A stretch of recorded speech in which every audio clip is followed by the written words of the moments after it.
Let's keep it off the books. Not a secret. It's off the books. Joey Jugs. Hey, what's going on? We are live and direct. Thank you so much for tuning in to the second thing that I'm doing, the second live stream I'm doing. I wanted to try to do one during the day. I'm still like going through the motions and learning how to even do this. So again, if you want to tune in and watch something entertaining with me, I'm just going to do another debate with the infamous lolcow Brian Shapiro versus Andrew Wilson, which is somebody I wouldn't even debate. I wouldn't, as somebody that's like into debating and things like that, I would never want to go head to head with Andrew Wilson. It's just it's a wash. I haven't really seen the dude ever like have a recorded loss, especially on the subjects that he's really good at. So we're just gonna tune in and watch this awesome debate. It's going to be called Is it ethical to support Trump? And some of these arguments too, these are going to give you some good arguments to use in your own life, that if you ever want to defend, who you voted for, if you did, let's say you did vote for Trump, this will give you some good arguments that most people won't be able to defend, so it's something to think about. Check this out, and let's get it going. Always go down that route, but I have a feeling it won't go down that route today. And we have a moderator who I'd like to introduce, and this is going to be a lot of fun. Going to be debating Andrew Wilson today. We were on Pierce Morgan. Okay, we're starting with some technical difficulties. That's not on my. That's not on mine. Breaking up big time. Last week it was way too short. Going on. We just lost Jake. All right, so Jake going to be moderator today. Hold on a second. And going to be debating Andrew Wilson for about 60 to 90 minutes or so, and then we'll do super chat, that sort of stuff. And this is going to be a lot of fun. It's a little tricky because we haven't really done cross streams. I can't remember the last time I did a cross stream, but we're doing a cross stream today, so we're kind of figuring it out. Of course, they want to be on their platforms, and we want to be on our platforms. So that's kind of what we're doing now. Jake, are you there? Yes, I am. You guys can hear me okay? Yeah, we are live on our end, and I just wanted to introduce you as the moderator, so just people have a little bit of background on who you are, and then take it away. All right, cool. So yeah, Jake, Rattlesnake TV on YouTube. You guys can find me there, and I'll be hosting and moderating the debate today. So the way that the debate's going to go is that we're going to do 5 minutes each of opening statements. The prompt for the debate is it ethical to support Donald Trump? You guys can really take that wherever you choose to take it, whatever topics that you guys want to go down. Brian, if you want to introduce yourself as well for the audience watching.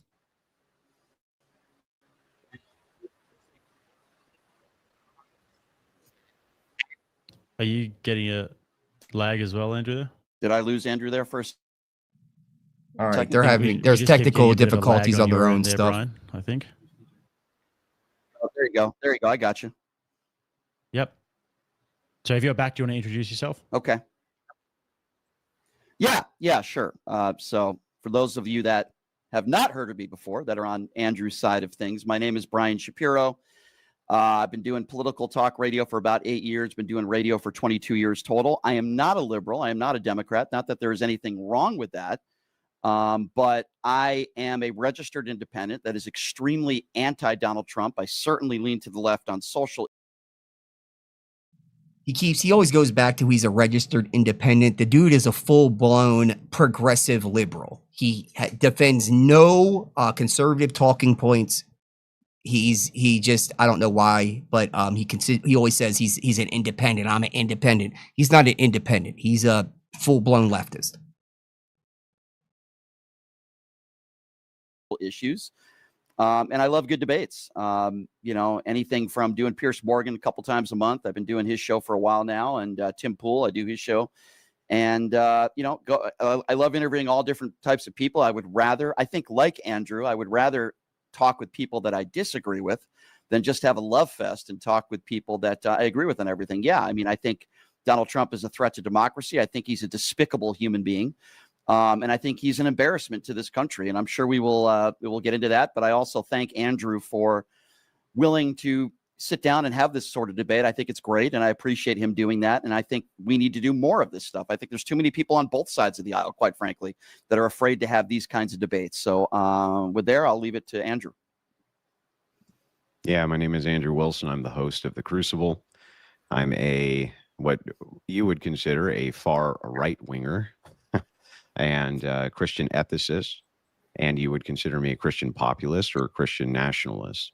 I debate worldviews with people all over the world, and I'm here to stomp out Brian's guts today in this debate because I'm really good at doing that. Okay, well, with that, gentlemen, we're going to get into the opening statements. Is it ethical to support Donald Trump? Andrew will be arguing for the affirmative. So, Andrew, do you want to go first? I can, sure. First and foremost, since this debate is about the ethics, that's the key word, ethics of supporting the Trump presidency, and my opponent's job is to build a case that to support Trump's presidency, it is unethical. My job is to build one that it is. We both need to go into what. I don't think that Brian knows what he signed up for. So I don't think he understands things like ethics, morality. I don't think he's very, very surface level, and he doesn't really understand the fundamentals of debate at all. So I think he signed up for something that he should have never signed up for. Imagine a guy with no legs that's blind talking about, hey, let's go, let me do a pickup game with some professional basketball players. Like that's what he's doing right now. And I don't think this is going to go very far at all. What do you if you're in the chat, what do you guys think? How do you think this is going to go? What our ethical standards are, so we can build our arguments around our ethical framework. I fully expect my opponent, having reviewed his debate style many times, to revert to shotgunning talking points as though that matters to the ethical standards that he sets forward. To give my position, I'm a Christian ethicist, and I attack these views through that position. The first ethical standard I will uphold is life. While Trump may have many personal failings, and I don't dispute that he does, it's essentially trivial in regards to his governance of a nation. If it comes to the choice of 600,000 dead babies per year or Trump's personal moral failings, this debate should be over in the intro. Kamala Harris wanted to expand abortion and abortion rights. Trump put judges in place who overturned Roe versus Wade. I can't imagine from my worldview what else could be more important from the ethical side of the debate. Brian would need to make a case. And that's a great way to even start it. Like, what kind of argument can you actually have if you're coming from the Christian purview? What could the left offer better than than all the babies that have been saved since Roe v. Wade has been removed? So since the removal of Roe v. Wade, a lot of babies have been saved. What could the left offer better than that from the Christian purview? And that's I don't know how you would get around that. That's already started with complete decimation. How do you get around that? Why I should have supported, out of the binary choice available to me, Kamala Harris, where I would be assured to have my ethical stance violated and a possibility of a loaded court where this right actually may have been enshrined. What could be more important than that to a Christian ethicist? I have no idea. Next, I don't believe Brian even has an ethical framework at all, except things he doesn't like. Brian harps on deportation a lot, for instance, and contradicts himself often due to being a hyperactive spurglord. The truth is, a people has every business, in my worldview, to determine who they want to enter their nation, the means of how they enter the nation, and also to determine the peoples they want removed from that nation if they're violating the law or violating the spirit of the law. Brian will also bring up the Epstein files and has claimed many times Trump is involved in a cover-up due to the fact that he is in them. But this has never been established as a fact, and until it is, he's banking on speculation and not facts. Brian will also bring up things like Trump is a rapist, but his standard for evidence there is wild to say the least. Trump has never been convicted for any crime of raping anybody. Rather, he was found liable civilly, which isn't good evidence he committed a crime at all, or did the act at all. Only that the burden of proof for civil liability is much lower, and in such a hostile and politically charged environment, we have good reason to doubt this case based on a lack of compelling evidence. There are many other talking points that Brian uses, and we can get to all of them in due course of the debate. But to start with, I would like to establish the ethical system he uses, as I have demonstrated mine, and can answer his questions about it so that then we can launch into the individual issues. Brian also has a lot to answer for himself due to his rampant dishonesty and outright lies or mischaracterization of Trump's positions or events surrounding him. This is why his audience often refers to him as Lion Brian. From a video called Brian Shapiro Fact Checks Trump, which you can find on Brian's channel, Brian says Trump says that his greatest strength is building ballrooms. The Trump quote, he then plays the video, and what he actually said is, I've built many ballrooms and many buildings, and that is my greatest strength. And then at 2:01, Brian misquotes him again after watching the video, which is the most insane part. At 3:05, Brian says that a reporter asked for Trump about extending subsidies for people to afford health care, and you can listen to Trump literally say he's not going to do that, and Brian still claims that he's going to. Trump quote from the video played, I like my plan best. I don't give money to the insurance companies. I give it to the people directly and let them buy their own health care. Reporter asks if subsidies will be extended. Trump's response is, I'd rather not extend them at all. It may be that some kind of extension is necessary to get something else done because the Unaffordable Care Act, referring to the ACA, has been a disaster. At the 5-minute mark, Brian says that Trump wants to cut off health care for 20 million Americans, which is fucking crazy too, right? He also claimed in that same video that I called a debate opponent that I was engaged in a debate with a whore, which is an outright lie. He just outright lied about that. I have no idea why either. And so what are the ethics there? I think he also needs to account for those things. In short, what's his ethical standard and how does Trump violate it? What am I doing incorrect from my ethical view by supporting Trump? This is what needs to be established. Not to mention, he also told a series of lies about what happened on Piers Morgan. He claimed that I was running away from him for a debate when I was having technical issues. And I have all of the receipts to demonstrate this for Brian today if he doesn't want to retract the statement, or he can just say, I was mistaken. And we can leave it at that. So that was a really good opening. It does deal with some things, it's a little bit more personal than I would have wanted him to go, but people do need to understand that what they're about to hear. It's going to be a lot there. Brian Shapiro is known for a lot of dishonesty, and also too the fact that he doesn't have a fundamental system of ethics. He doesn't have he doesn't have like a system of morality. It's kind of subjective. It's very subjective for Brian Shapiro. It's kind of like what he feels, what he wants. It's not anything outside of that. So I think that was a great opening for Andrew Wilson. Floor is yours, Brian. So 5 minutes on the clock, Brian. Also, apparently they can't hear Andrew on your stream. I don't know if Brian's frozen there or looks like he. Yeah, he's frozen. Unfortunately, my producer's trying to work on this, but the internet is going in and out, which is extremely difficult to have a debate with somebody when I can't hear everything that you're saying, Andrew. But I think we're good to go now. I did hear probably half of what you said. Let me start off with, because I think at the end there you brought up Piers Morgan. And can you guys hear me okay, by the way?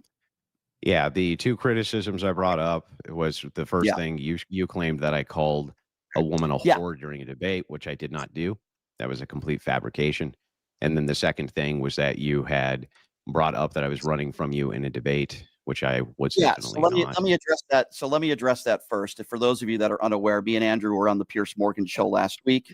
I guess Andrew had some technical difficulties at the time. What I did is I went on Twitter and what I thought was a funny joke. It didn't go very good for Andrew. I think he was, dodging me or something like that. And then I put a smiley face at the end. It was in good humor and I thought it was funny and I was laughing while I was tweeting it. And I didn't expect that the response to that would be somebody calling me retarded and getting so upset that you would put a paragraph in there and call me a libtard and all this other stuff. And then after you did that, I actually was laughing more because I couldn't believe how triggered you got and how upset you got over what I thought was an honest joke. And I was laughing about it. I have no idea what happened, whether you had technical issues, whatever. Okay, fine. I believe that. But I was making a joke about it. And I have a sense of humor. And I thought it was funny. And I thought it was a little strange that you got that upset. And remember, Brian Shapiro hates when people use the word retarded. He absolutely is a Karen about it. If you want to check that out, check that last debate out when Rachel Wilson said that the belief system of atheism is retarded. He lost his shit. His neck vein popped. His dumbass hat like jumped up a little bit on his head. It was pretty hilarious. So if you ever do see Brian Shapiro out and about, literally, if you want a reaction, say the word retarded. He will lose his mind. And responded in the way you did, calling me a word that I don't usually use on or off the air, but calling me that was a little strange. So that's addressing that issue. I don't remember the tweet where you're saying that you called a woman a whore. I don't remember that. I would think I maybe was referring to the video of 2 weeks ago when a woman, which is something, by the way, that I won't do. I'm not interested in talking about your family, and I'm sure you're not interested in talking about my family. But she had mentioned your wife, and I'm not going to get into that. And you know, that's a video that kind of went viral and exploded. I don't remember the exact terminology that I used in describing that. You told a caller that I called her a whore, which was just not true. A caller that called into my show? Yeah. Okay. Well, in that specific video, I don't think you used that terminology. Then it's quite possible if I did say that. I don't remember saying that.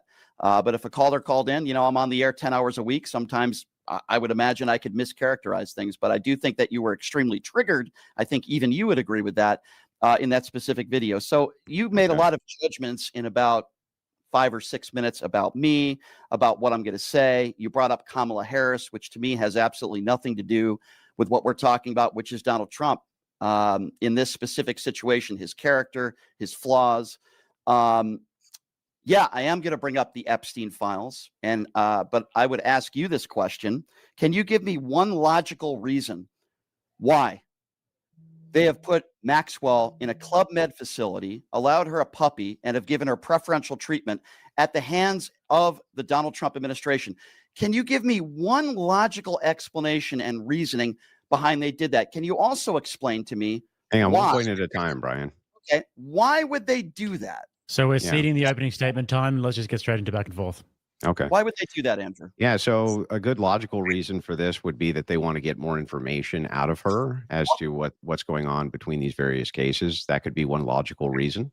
Another reason, which is likely a good reason, is that she's going to cut a deal for names. That's another possible reason. So there are logical reasons why this is, but what you can't do, Brian, is you can't take an absence of evidence and then based on an absence of evidence, just fill in the blanks. That's not evidence at all. That's just speculation. Hang on, Brian. Hang on, Brian. Don't spurg out. Okay. Just let me finish. Okay. An absence of evidence does not make a case for you. You need to actually make an affirmative case for these things. But before we even get into that, can we start with what your ethical system is so that I understand the viewpoint you're debating from? Sure. And then maybe we can get back to that if that's okay. That's fine with me, yeah. So I believe the president of the United States, the leader of the free world, should set an example for everybody else.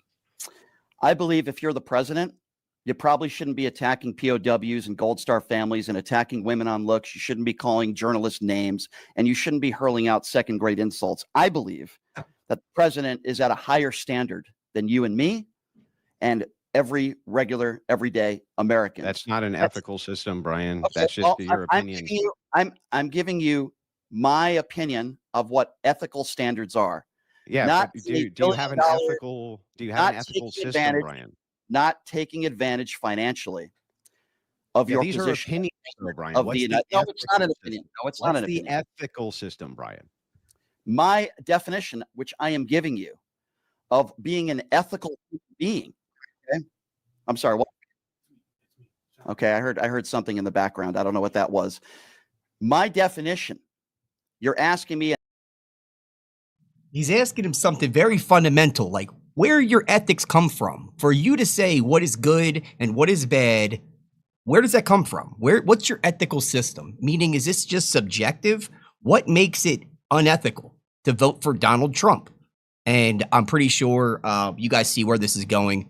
I don't know if he's going to be able to even answer that honestly. And what my definition of what an ethical system is. What I am doing is I am giving you my definition of what I want ethically from the president of the United States. That's what So we're your here. ethics are just whatever Brian thinks is ethical?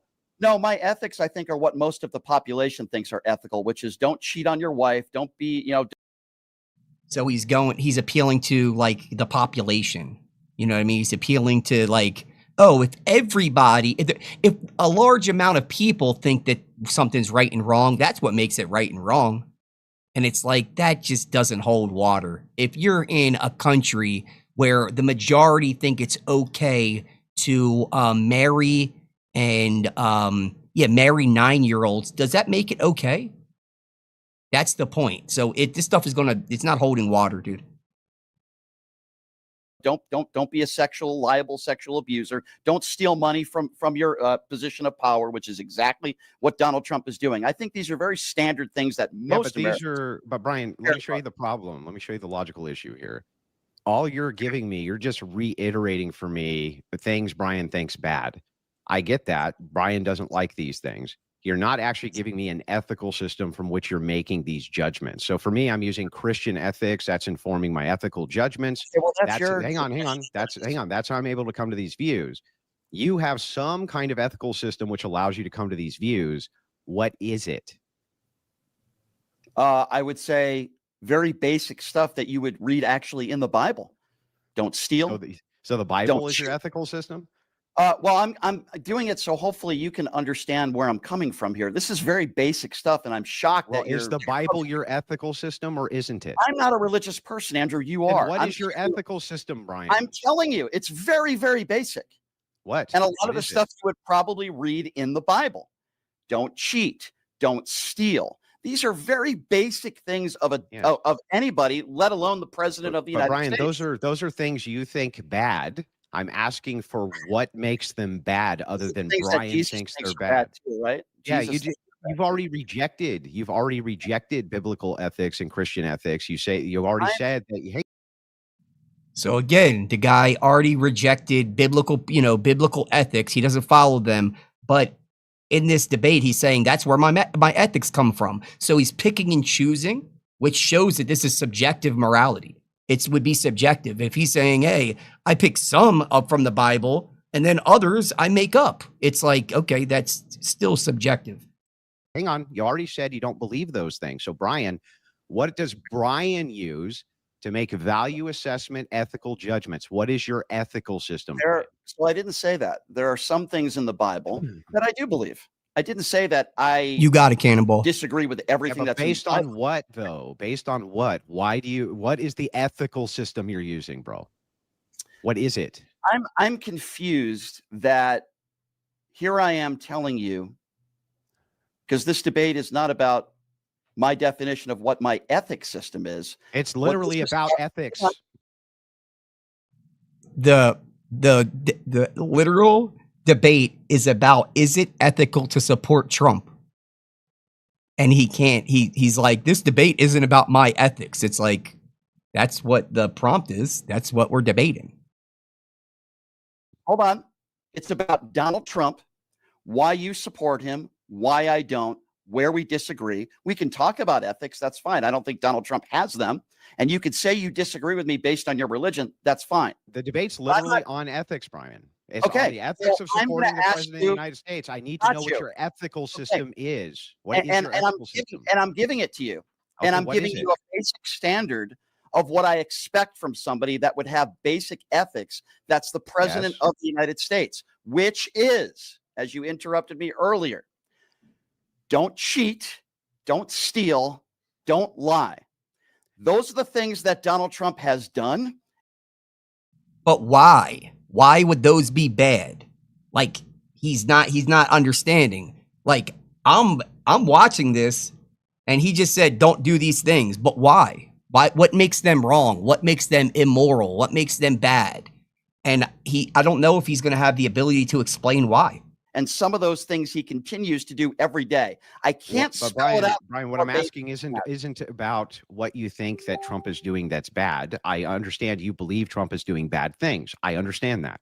My question is, what are you grounding these ethics in? What's the system you ground it in? So, for instance, I'm guessing you believe murder is bad, right? Well, yeah, the system. There has to be.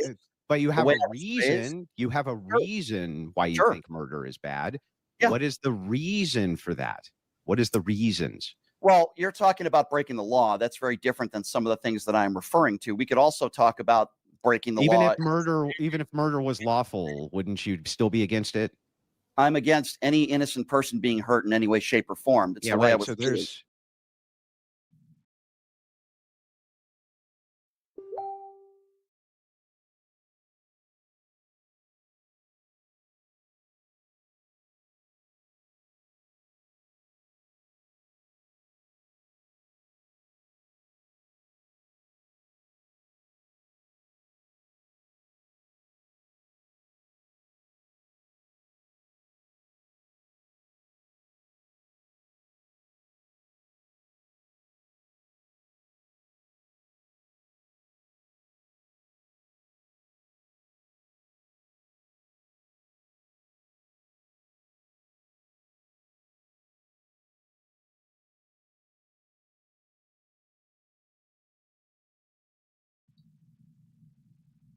there's an The way I ethical was raised. system Yeah. here. What is So- the ethical system? So if you want to really break it down to my ethical system, Yeah. which is a little bizarre, but we can go there. Why It's is that the law- bizarre? We're having a debate on the ethics of Donald Trump. Right. And I want to give you specific examples of why I don't believe he's a very ethically sound person. I don't understand why you need a definition, Because but you would have to compare why he's not an ethical person with I was raised. hang on, with the grounding belief of what is an ethical. So for instance, if you say, Andrew, Jesus wouldn't like Donald Trump because A, B, C, and D. Sure. Right. I'm deriving my ethical system from Christian ethics. So that's why you can make that criticism, right? I have no fucking idea what you're deriving your ethical system from, though. So can you please, is it just your preferences, like things that you think are bad because they're bad? The way that I was raised, my family, the way I was taught on what's wrong and what's right, the way I was taught at a very young age to not judge people based on their skin color or sexuality, to treat people the way that you want to be treated. Okay, so your whole ethical system is just Brian's preferences. I don't think it's just Brian's preferences. Well, I then would whose other preferences are you basing it on? I would like to believe that most people in society, more than 50%, would agree that it's not an ethically standard good thing to do to say and do the things that Donald Trump does on a regular basis. Now, Okay, so you believe that ethics are derived from the majority. Not necessarily. I think everybody's different. I think everyone's raised differently. I think everybody comes from a different background, different religion. So which ethical system are you using then, other than Brian's own ethics? If they don't come from the majority, and they're not, hang on. Let me ask the question. If they don't come from the majority, they don't come from other people, they come from you. How do you make these value judgments? What's the system that you're using to say thing bad, other than because just Brian thinks thing bad? For argument's sake. Again, he can't grasp the point. Are you guys watching this? Are you guys watching that he can't grasp this? He's like lost. He has to admit that his morality is subjective. You have a guy that makes up his own morals as he goes, and then you have this other guy that has boxed in, clear-cut morality that comes from, even if it's, let's say it comes from the Bible. Let's just break it down as basic as that. His morality comes from the Bible. Those are clear cut. They're not subjective. That's objective morality right there. And that's where I push. I'm like, hey, men that have subjective morality, because we're men, we're capable of great and terrible things. And when we make up our own morality as we go, I just think it can be highly dangerous when, thousands of years we've had objective morality and it's got us really far in the world. And again, what you're going to see is two different people with two different belief systems. And guys, you judge who's the winner in this. So that we could move the conversation along, because we've now been talking about this for 15 minutes. I will make it matters. No, the thing that matters is Donald Trump's behavior and how you defend it. And we'll get into it. I will make it very easy for you, Andrew. Okay. This is me. You're talking to Brian Shapiro. Mm-hmm. Okay. I have certain standards in a certain way that I vote. I'm sure some people agree with me. Some people disagree with me. I would imagine you disagree. I vote, number one, not on policy, on the human being. Are they a decent human being? By my standards, I'll make it easier for you. I don't want to support somebody who is a bad human being. By my definition, I won't use anybody else's definition. So your ethics come from you. You're the ultimate arbiter of what is ethical. I'm not. That's my opinion. Okay, and what I think. Then what is this system for ethics here? So if you say all of these things are bad because I think all of them are bad, I can accept that. You saying you're the ultimate arbiter of what is ethical, I can at least accept that. But if you're trying to make an appeal to something else, and that's what your ethics are grounded in, then I need to know that. I'm not trying to make an appeal to something else. Then you are the ultimate arbiter of what is ethical, right? And if that makes it sufficient for you, Andrew, to continue this conversation, then I'm fine with that. Okay, so do you agree that you're the ultimate arbiter of what's ethical? These are my opinions on what I think are ethical. You might think cheating on a wife and having sex with a porn star 2 weeks after Melania has a baby, there's nothing wrong with that. I think that's unethical. That's not my question, though. We can get to those things. I'm just asking you, is Brian Shapiro, when you make an ethics claim, it's based solely on Brian Shapiro's opinion. And because it's based on your opinion, that is what is ethical. I think it's based on a lot of things, and like I said, I am not a religious person. I don't live my life. So then your morality, the subjective morality comes from your own personal preferences, right? Okay, but there are a lot of things that I do believe in that are wrong, that are stated as wrong in the Bible. You believe. So you again are the ultimate arbiter of what is moral or is not moral. A lot of my beliefs are maybe not the same as your beliefs or others. I'm not. So what makes yours right other than you believe them? Well, we can go into that. I think I think a lot of people would say that, it's not ethical to steal. I think you. Well, you see how you just said a lot of people. So what you did now is you're making an appeal to a majority again, Okay, which so is let's just hang on, Brian. I'm going to explain this to you. You once again are making an appeal to a majority. If you do that, you just say, well, if Donald Trump's approvals rating is above 51%, then you're being unethical. And obviously that's not what you mean here. Yeah. So you can't make appeals to other. Hang on, you can't make appeals to other people and say the majority is where you get your ethics, because it's not. So are you, Brian, the ultimate arbiter of what is ethical or not? Or can you give me a standard outside of yourself that you use for ethics? In this specific conversation, these are my opinions, my beliefs. There is no system that I use. People can agree and disagree. So again, he is the ultimate. He makes up morality. He's the ultimate arbiter of morality. Like, he's the guy that that he's it's up to him that he know what's right and wrong. Before we know what's right and wrong, we better check in with Brian Shapiro. Yeah, when you walk outside and you're like, man, I don't know if I want to do wrong or right today. Before you do that, hit up Brian Shapiro, because otherwise you don't know. Agree? So for the purpose of the conversation, you're the ultimate arbiter of what is ethical. I'm responsible for what I say on this debate. Okay. These are my personal opinions, and I've been very clear on that. Nobody's okay. So then why can't I just reject everything you say by just saying, no, I'm the ultimate arbiter of everything that's ethical? We can disagree. That's really all. Like, that's what it boils down to. If this guy's saying, hey, this is my subjective morality. Okay, well then why would your subjective morality be better or worse than his subjective morality? You get what I'm saying? Like, you can't. That's all it is. Now what we're talking about now is not about morality. This is about preference. This boils down to preference, which is a whole different argument. But hopefully if this was me and I was in Brian Shapiro's chair, I'd be trying to learn something. But he and his dumb hat, it's literally going over his bald head. He does not understand what's going on at all. He's completely lost. Disagree on that, and we can have a conversation on why you feel the way you feel and why I feel the way I feel. So you have no standard for ethics other than you? I have a standard for ethics that I was taught at a very young age that I believe in. I would like to get to Donald Trump. So your standard for ethics is you. I mean, Andrew, right? if that pleases you, Andrew, we can fine. That's fine. In order to move along the conversation, because quite frankly, Andrew, I think this is stupid.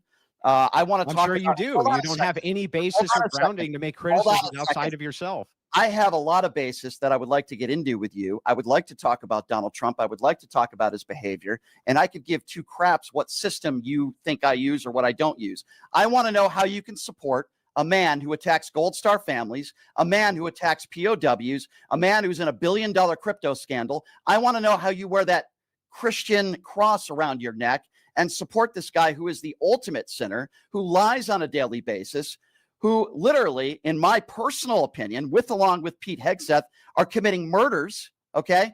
I want to know, as a Christian man, how you can support a guy who's cheated on every single woman he's ever been with.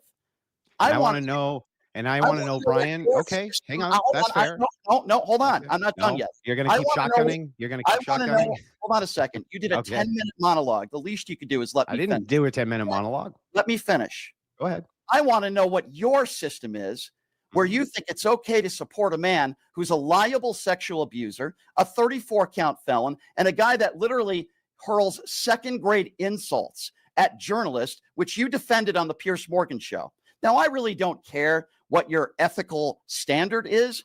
I want to know you personally, how you can continue to curl yourself into the MAGA right-wing pretzel that you do every single day and hide behind your religion. I want to know how you can do that. So why don't you answer my question? I was just trying to get all this cleared up a second ago, but you seem to refuse. Please from what standard can you say any of this support that I do is unethical? What standard? Andrew, this isn't going to be much of a debate if you're not going to answer my question. So please, I am answering your question. You don't have any standard from which to criticize anything I support. You have no standard to do this. Why don't you respond to my question?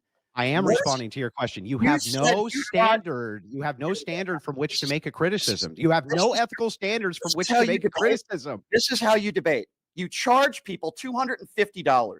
I didn't want this to go down this route because I want to have a respectful debate with you, Andrew, and I do appreciate you doing this.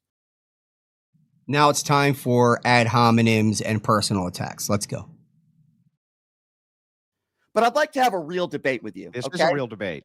Okay. So far, I'm making you justify your position, Brian. Okay. That's what a real debate is. I want to know, do you have a problem? It's a question I'm asking you, but you haven't answered any of my questions. Okay, go ahead. Do you have a problem with the leader of the free world, Donald Trump, attacking Gold Star family, saying he doesn't respect John McCain because he was captured? Let's just focus on John McCain for a moment. That one statement, which I think should have disqualified him as president to begin with.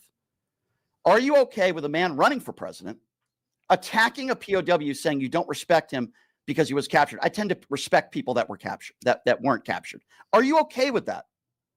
Well, when you say okay here, you're asking about an ethical claim. So you're asking, Andrew, do you think that this is moral or immoral when he does this?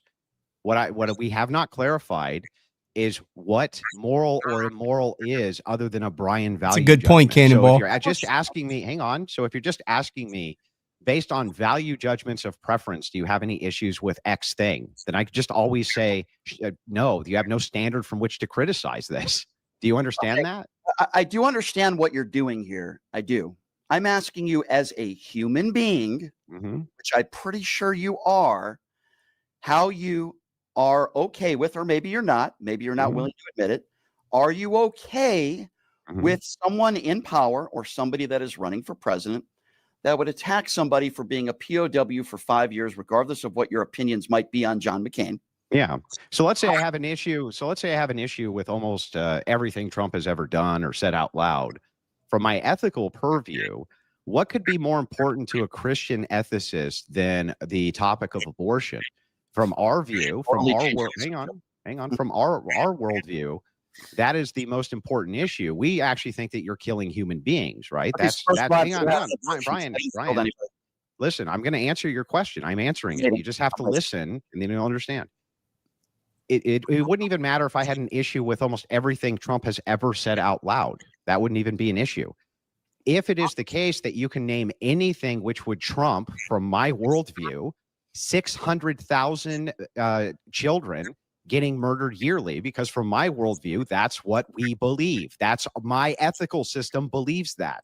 What can you name, Brian, that Trump has done, which is worse than killing 600,000 children per year, and why it would be that I should support an oppositional candidate if I only have two choices, which wants to expand that. Do you have one thing that you can name that would trump that or not?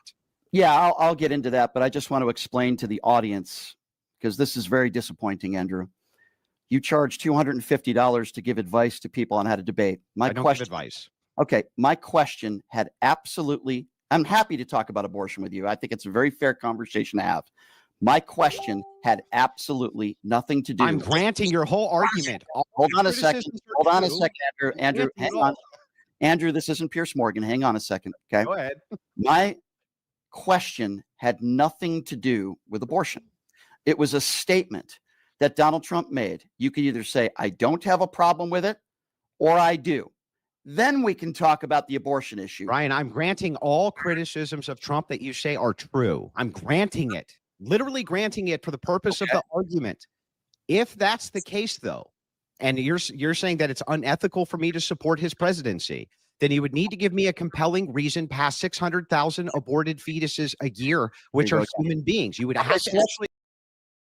And that's the point. It's like he has from Andrew's like purview, you would have to give me something more ethical. What could be more ethical than saving that many babies?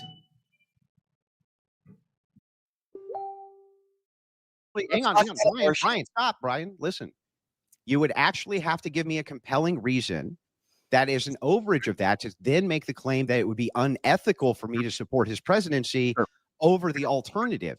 Can you name one of those things or not? So, first of all, your definition of killing is very different than my definition of killing. Your opinions on abortion are very different. That's why I was trying to. That's the point. He's making his argument for him. Different definitions. They're he's not getting it.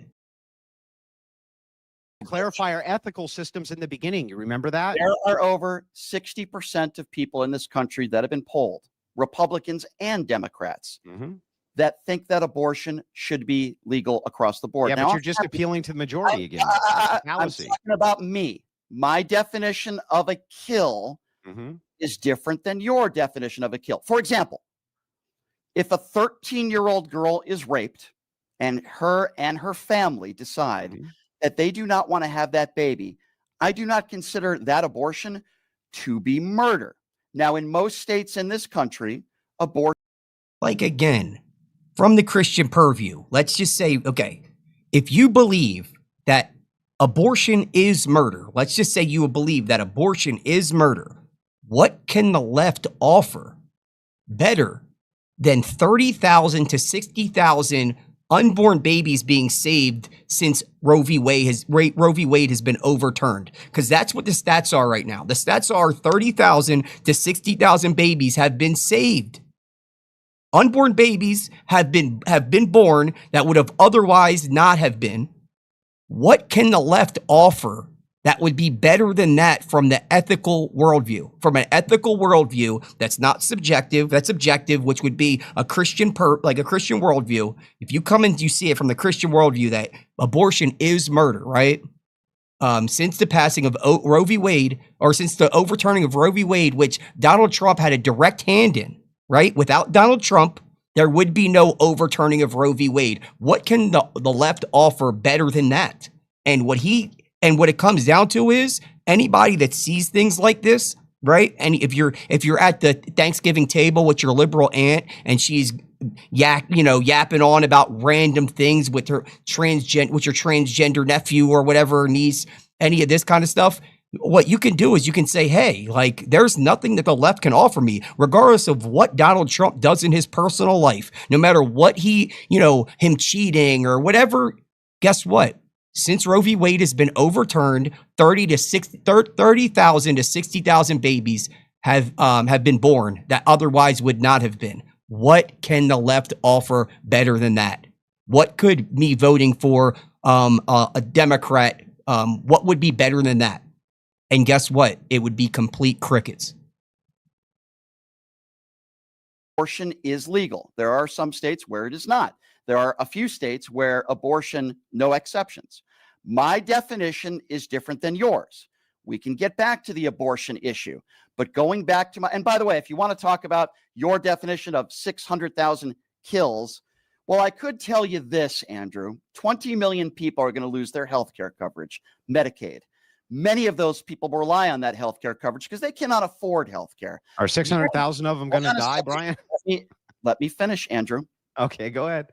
I can tell you that because of Donald Trump's failures during COVID. And again, these stats, it depends on what you're looking at and what sources, but you can go as low as 30,000 and as high as 600,000 babies. And me, I love human beings, right? Like I am, this, and again, this isn't about my personal belief system, but if I'm looking at it from the Christian purview, there's nothing that the left can offer more than 30,000 to 600,000 unborn innocent babies now being alive and born that would have otherwise been blended up in utero.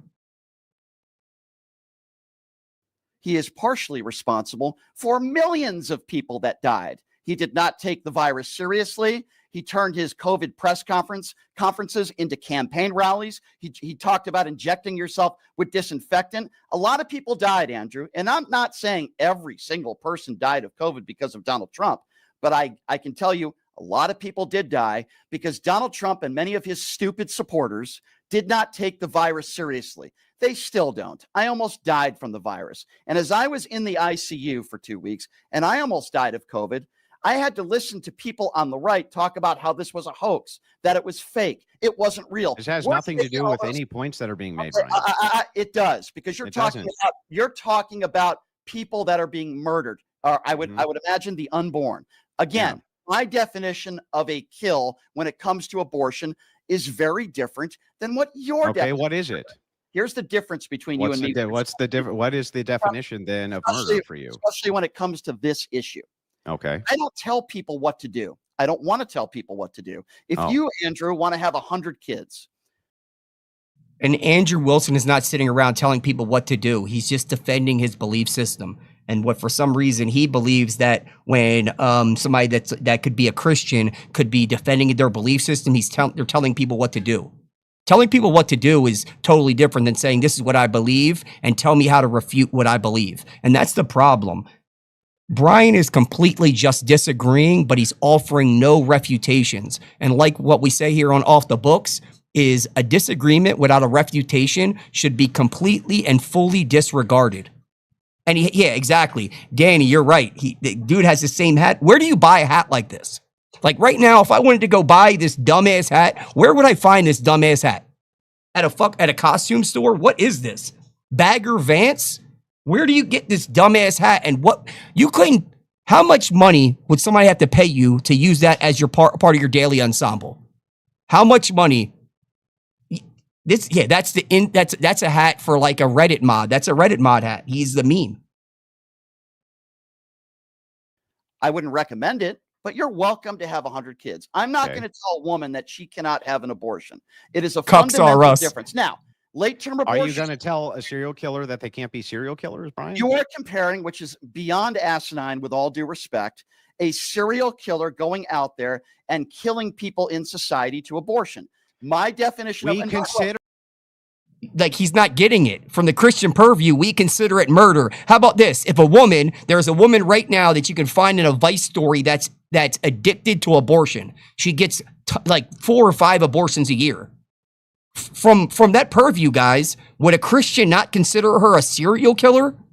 Right? This is not somebody that has that grape or incest or the health of the mother that goes out there to actually do it on purpose. I consider that lady a serial killer. Like, how would you not? Consider it murder. My ethical system considers it murder, Brian. Okay, well, I don't care what your ethical system says. Yeah, right, but we're having a debate on ethics, Brian. We're having a debate on ethics. We're having a debate on why you support Donald Trump and I don't. What's the title of the debate? Okay, I didn't put the title in. Your producer or moderator did. I didn't make the title of this. In Just fact, quickly, we did actually say that the topic of the debate is it ethical to support Donald Trump? So this is why Andrew's trying to hone in on the He signed up for a debate on is it ethical to support Trump and doesn't even know what ethics are. That's how delusional this dude is. Like, imagine being like, yo, you know what? I'm going to play a pickup basketball game with LeBron James, but I don't know how to dribble. I don't even know how to dribble, but I'm going to go and I want to do a one-on-one pickup game with LeBron James. How delusional would I be? That's Brian Shapiro. And look with that dumbass hat, that dumbass face. And guess what? This guy's in Las Vegas, and he has a radio show that you can call any day at, I think, around 1 to 2 o'clock. You can call this dude's, you can call him every day and talk to him. So I don't dislike Brian Shapiro. I find him super interesting and entertaining. He's a lolcow. There is nothing that he offers, nothing but entertainment and laughs. He is one of the most interesting people to me on the internet right now. The fact that he has a job in media is insane, and it makes me realize that once I hook up this mic, I can do anything. You know what I mean? I could do, if he could be somebody in media, then I guess a guy like me could be too, for real. Thank you, Brian Shapiro. Thank you for inspiring me. System, but he did grant it and say that, Brian, your ethical system is like a preference-based ethical system, and then he granted the things you said, so you guys can move on with the different claims. I would like to do that, but Andrew, you're muted, I think. Andrew still didn't answer my very basic debating 101 question. He pivoted to abortion. I asked him, are you, a very basic question that I think anybody would answer, no matter what your answer is. When Donald Trump attacked the service of John McCain, and by the way, I'm not a Ron DeSantis fan. I'm not a J.D. Vance fan. But one thing I would never do is crap on their military service, which I respect very much. Donald Trump said he didn't respect John McCain because he was captured. This question has nothing to do with abortion. Are you okay with that? And are you comfortable supporting a man who attacks a POW because he was captured? That question has nothing to do with abortion. I don't care what your system comes from, or quite frankly, I don't care what your religion is. This is Andrew Wilson versus Brian Shapiro, my opinions versus yours. I'm not okay with anybody, let alone somebody who's running for president of the United States, crapping on somebody's military service and saying you don't respect somebody because they were captured. Oh yeah, by the way, Donald Trump dodged the military multiple times. All right, hold on a second. I think Andrew's microphone's having trouble. I think we're good. You guys can hear me okay. Yep, so Brian, yes. Do you understand what granting a position means in a debate? I absolutely do, and I'm not going to be talked down to. So if I'm granting, no, Brian, shut up. Hold on, Brian, you just did a monologue for a while. Stop spurging, Brian. You asked me a question, Brian, right? Stop spurging, Brian. You asked me a question. Stop spurging, Brian. Stop spurging, Brian. Don't ask me questions. Brian, stop spurging out. Then don't ask me a question. Just listen to what I'm saying to you. You already answered the question. So the thing is like, if it is the case that I'm granting the position, what I would need from you is why it would actually be unethical if I give you this thing, which is the paramount to my ethical system. In this case, it would be abortion, 600,000 lives per year. Even if I granted the COVID thing, let's say that Trump killed 1 million people due to mishandling of COVID-19. Over the long term, there's still going to be way more aborted babies than any death toll Trump had during COVID. So if it's the case, you have to tell me again, Brian, what could possibly trump that for a Christian? What could trump? There you go. What could be better than that? What can the left offer better than that? That when I have a choice between Kamala Harris and Donald Trump, she's going to expand these rights for abortion, enshrine them into law, right? Thus killing way more, from my worldview, people, human beings. What would ever trump that? Why would I have voted for her instead? Why? Can you tell me that or not? Sure. A lot of different reasons why. Okay, I can why? go into this, but why I think Kamala Harris would have been a far better candidate. First of all, I don't believe we would have been headed towards a recession. I don't believe we would have had to deal with the tariffs. I don't believe Kamala Harris would have rolled out. Would she have expanded abortion rights, Brian?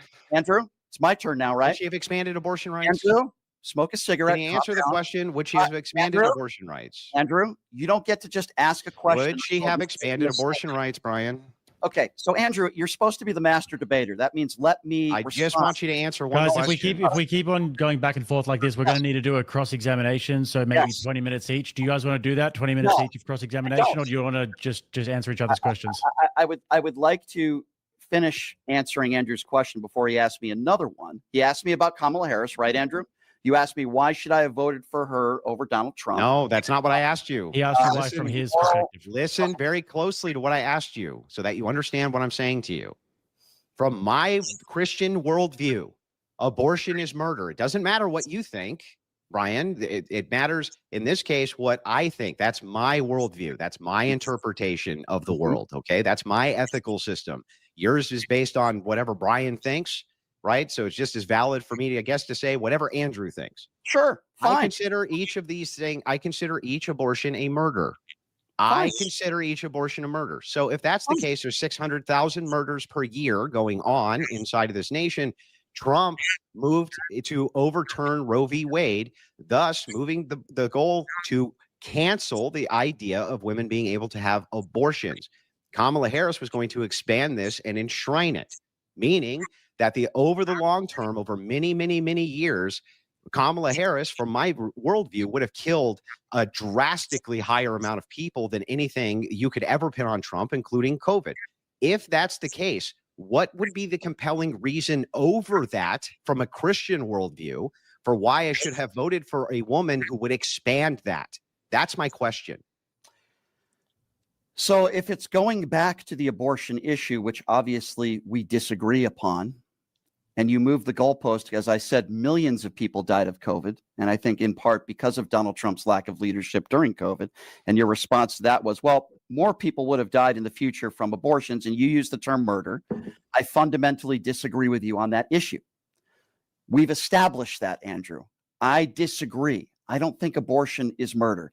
You do. And I don't care. Can you just steel man my position so I know you know it? What is my position here? Okay, what's the question I actually asked you?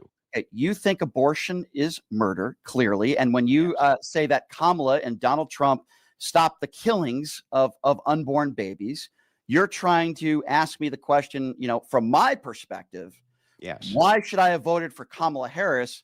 My view. I completely disagree with your view, and here's why. Okay, why? I don't believe. Oh, you don't believe?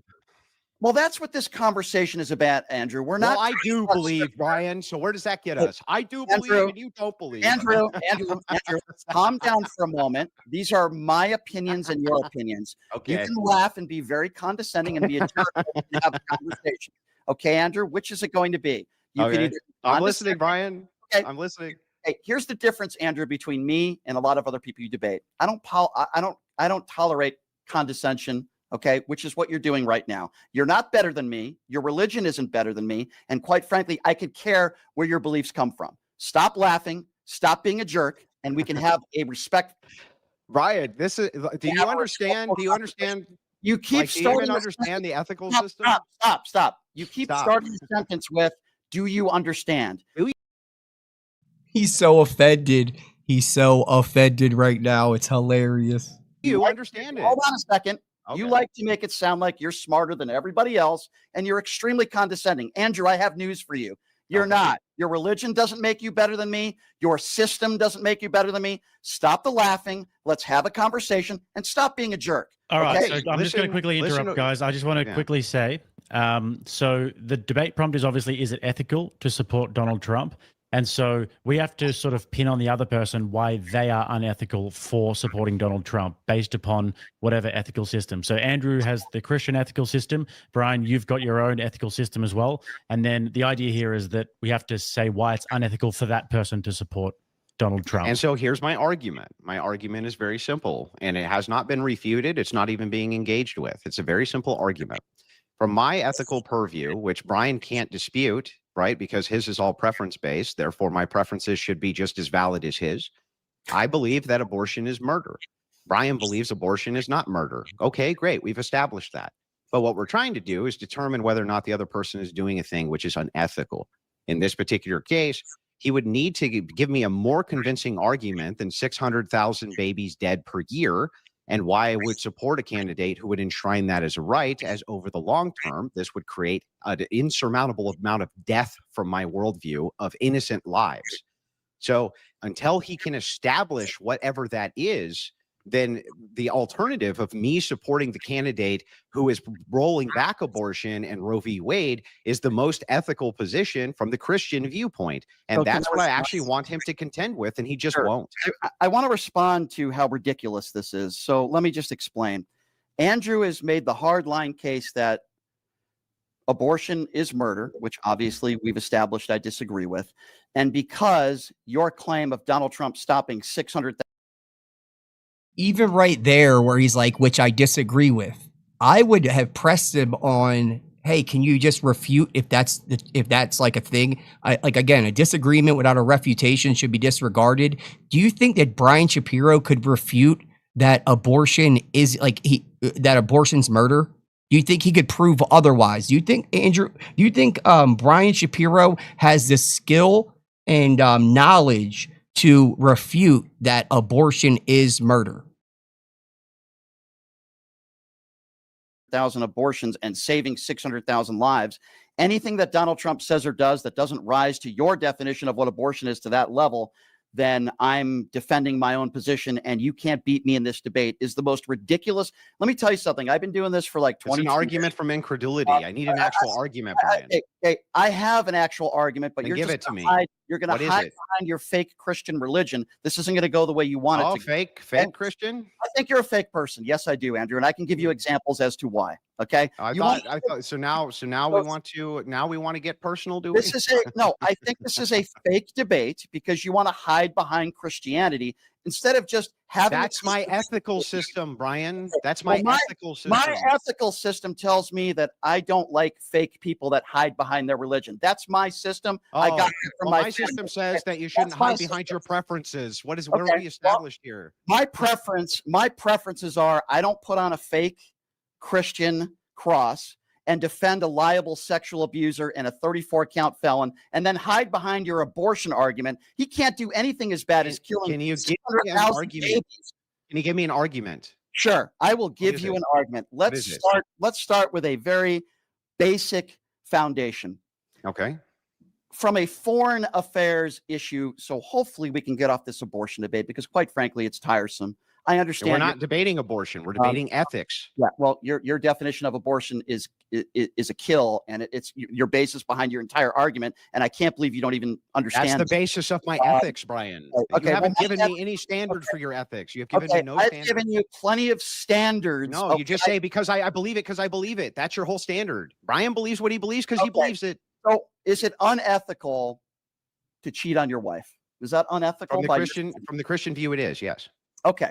So that's what, maybe we can agree on that. I don't like Donald Trump's sexcapades. I think it sets a very bad example for the country when you're the leader of the free world. Is by your ethical standards. Hang on. One point at a time. Let's start with this one. Sure. So we established that you and I both think cheating on your wife is unethical. Yes. Okay, great.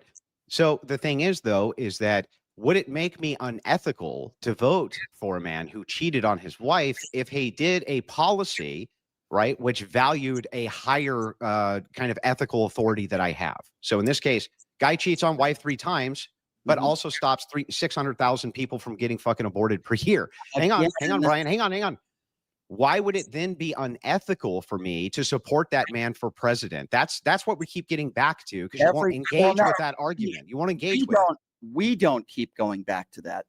You keep going back. Because that's my argument, Brian. That's my argument. Your entire argument, no matter what Donald Trump does. For example, let's just say Donald Trump molested a child on video. Would your defense be, well, he hasn't killed 600,000 babies? Now I'm asking you your standard here. If Donald Trump was seen on a camera, God forbid, if raping a child and then killing one child, would your defense be, well, I'm still supporting him because he saved 600,000 babies' lives and abortion is illegal in this many states? Would that be? And let me explain why. So from the ethical view, There can be things which I would consider trivial dalliances, meaning things which are forgivable. And then there would be things which I would consider to be or you could maybe forgive them from the Christian view, right? But it'd still at least be an immediate disqualifier from any support in the future. I want Because to know what hang on, stop. Because the thing was so egregious and over the top in comparison to this other thing. From a strict utilitarian view, you could make the argument, of course, that yes, you would still support him 600K lives against that, but I'm not a utilitarian and I don't view ethics the same way as utilitarians do. So hang on. So what I'm going to say to you is like, is him cheating on his wife enough for me to not support him in comparison to abortion, where he has the potential to save 600,000 unborn people per year? The answer is, of course, I will do that over the opposition who would enshrine that into law. What choice would I have to make the ethical decision there, Brian? What other choice would I even have? I'm trying to get to the bar where you put aside for a moment your take on abortion and 600,000 unborn babies. You made the case that you probably, I think, he wants to put this to the side because he can't defeat it. It's undefeatable. If you're saying you're looking, like, again, from the Christian purview, there's nothing that can defeat that. It's like an unwinnable argument. This is what I got from your answer. You probably wouldn't support Donald Trump if right now he molested a child on video. Is that what if you did something which was so egregious rather than I want to know what that is. That's what I want to know. I want to know where that is, where you think it's so egregious. Andrew Wilson cannot support Donald Trump anymore. So it's molesting a child. Is that fair to say? Is that a fair assessment of your opinion? Yeah, I think if you rape kids, that would be a deal breaker for me altogether. Yes. Okay, fair enough. What if he was at one point the best friend of one of the biggest sex traffickers in the world? He bragged about grabbing women by the genitals. He admitted on camera to sexualizing his own daughter, saying, "Boy, I would date her." These are so again, these are moving into very trivial criticism. So trivial, trivial criticisms. You would have to demonstrate with evidence that Donald Trump ever raped anybody, which you can't do. Say rape, and you would have rape. No, I said I didn't say he raped. Exactly. And you can't say with any evidence that he ever molested any children at all. So the thing is that these things within the purview to test the ethical system are fine, but you would need to give me an example now of something that's so egregious that he would do that I would not forgive whatever that trivial detail was in comparison, hang on, to this other very egregious detail of 600,000 dying per year from my view. Do you understand? Yeah, well, but Brian, remember, we're just talking about our opinions because you have no ethical system other than my opinion. But again, I just want to be very clear. It's your opinion that abortion is murder. Very different. And it's just your opinion that it's not, right? Right. Okay, so then we're on totally equal playing field here because you have no ethical system other than opinion. Okay, so first of all, to be clear, he's having a hard time understanding that if it's about preference on both sides, then it equals out. Like, what's the point? What's the point? You know what I mean? Every single time I bring up a fact or something that Donald Trump has said or something that Donald Trump has done or something that is extremely egregious, at least in my eyes, your sort of debate on this or your defense of it is always going to go back to, well, he overturned Roe versus Wade. He got, people on the Supreme Court to overturn Roe versus Wade. Yeah. Do you understand? Hang on, Brian. Do you understand why I'm doing that? It's because I'm giving you an ethical purview from the Christian view. From the Christian view, do you agree with me? Most Christians consider abortion murder. Most, not all, but most do. Most of us do. I would say that most evangelical Christians do, and Orthodox and Catholics also. But there is a fine line difference between the way I want to live my life and if I don't believe in it. I understand that these aren't I understand these are not your preferences. I get that. I understand that you don't share this value structure. We're not talking about your value structure. Your value structure is just your preference, things that Brian likes. My value structure is Christian ethics. So I fit in the box. I understand that. Hang on. So, but because of that, in my worldview, you do concede that we consider abortion murder, right? I think you do. Do you concede that He can't even concede that the general Christian belief is that Christians believe that abortion's murder. He can't. He like the fact that he doesn't understand that shows that this guy is completely deluded, and he signed up for something that he should have never signed up for, which is a debate. That the Catholic Church, their official position on it is that abortion's murder.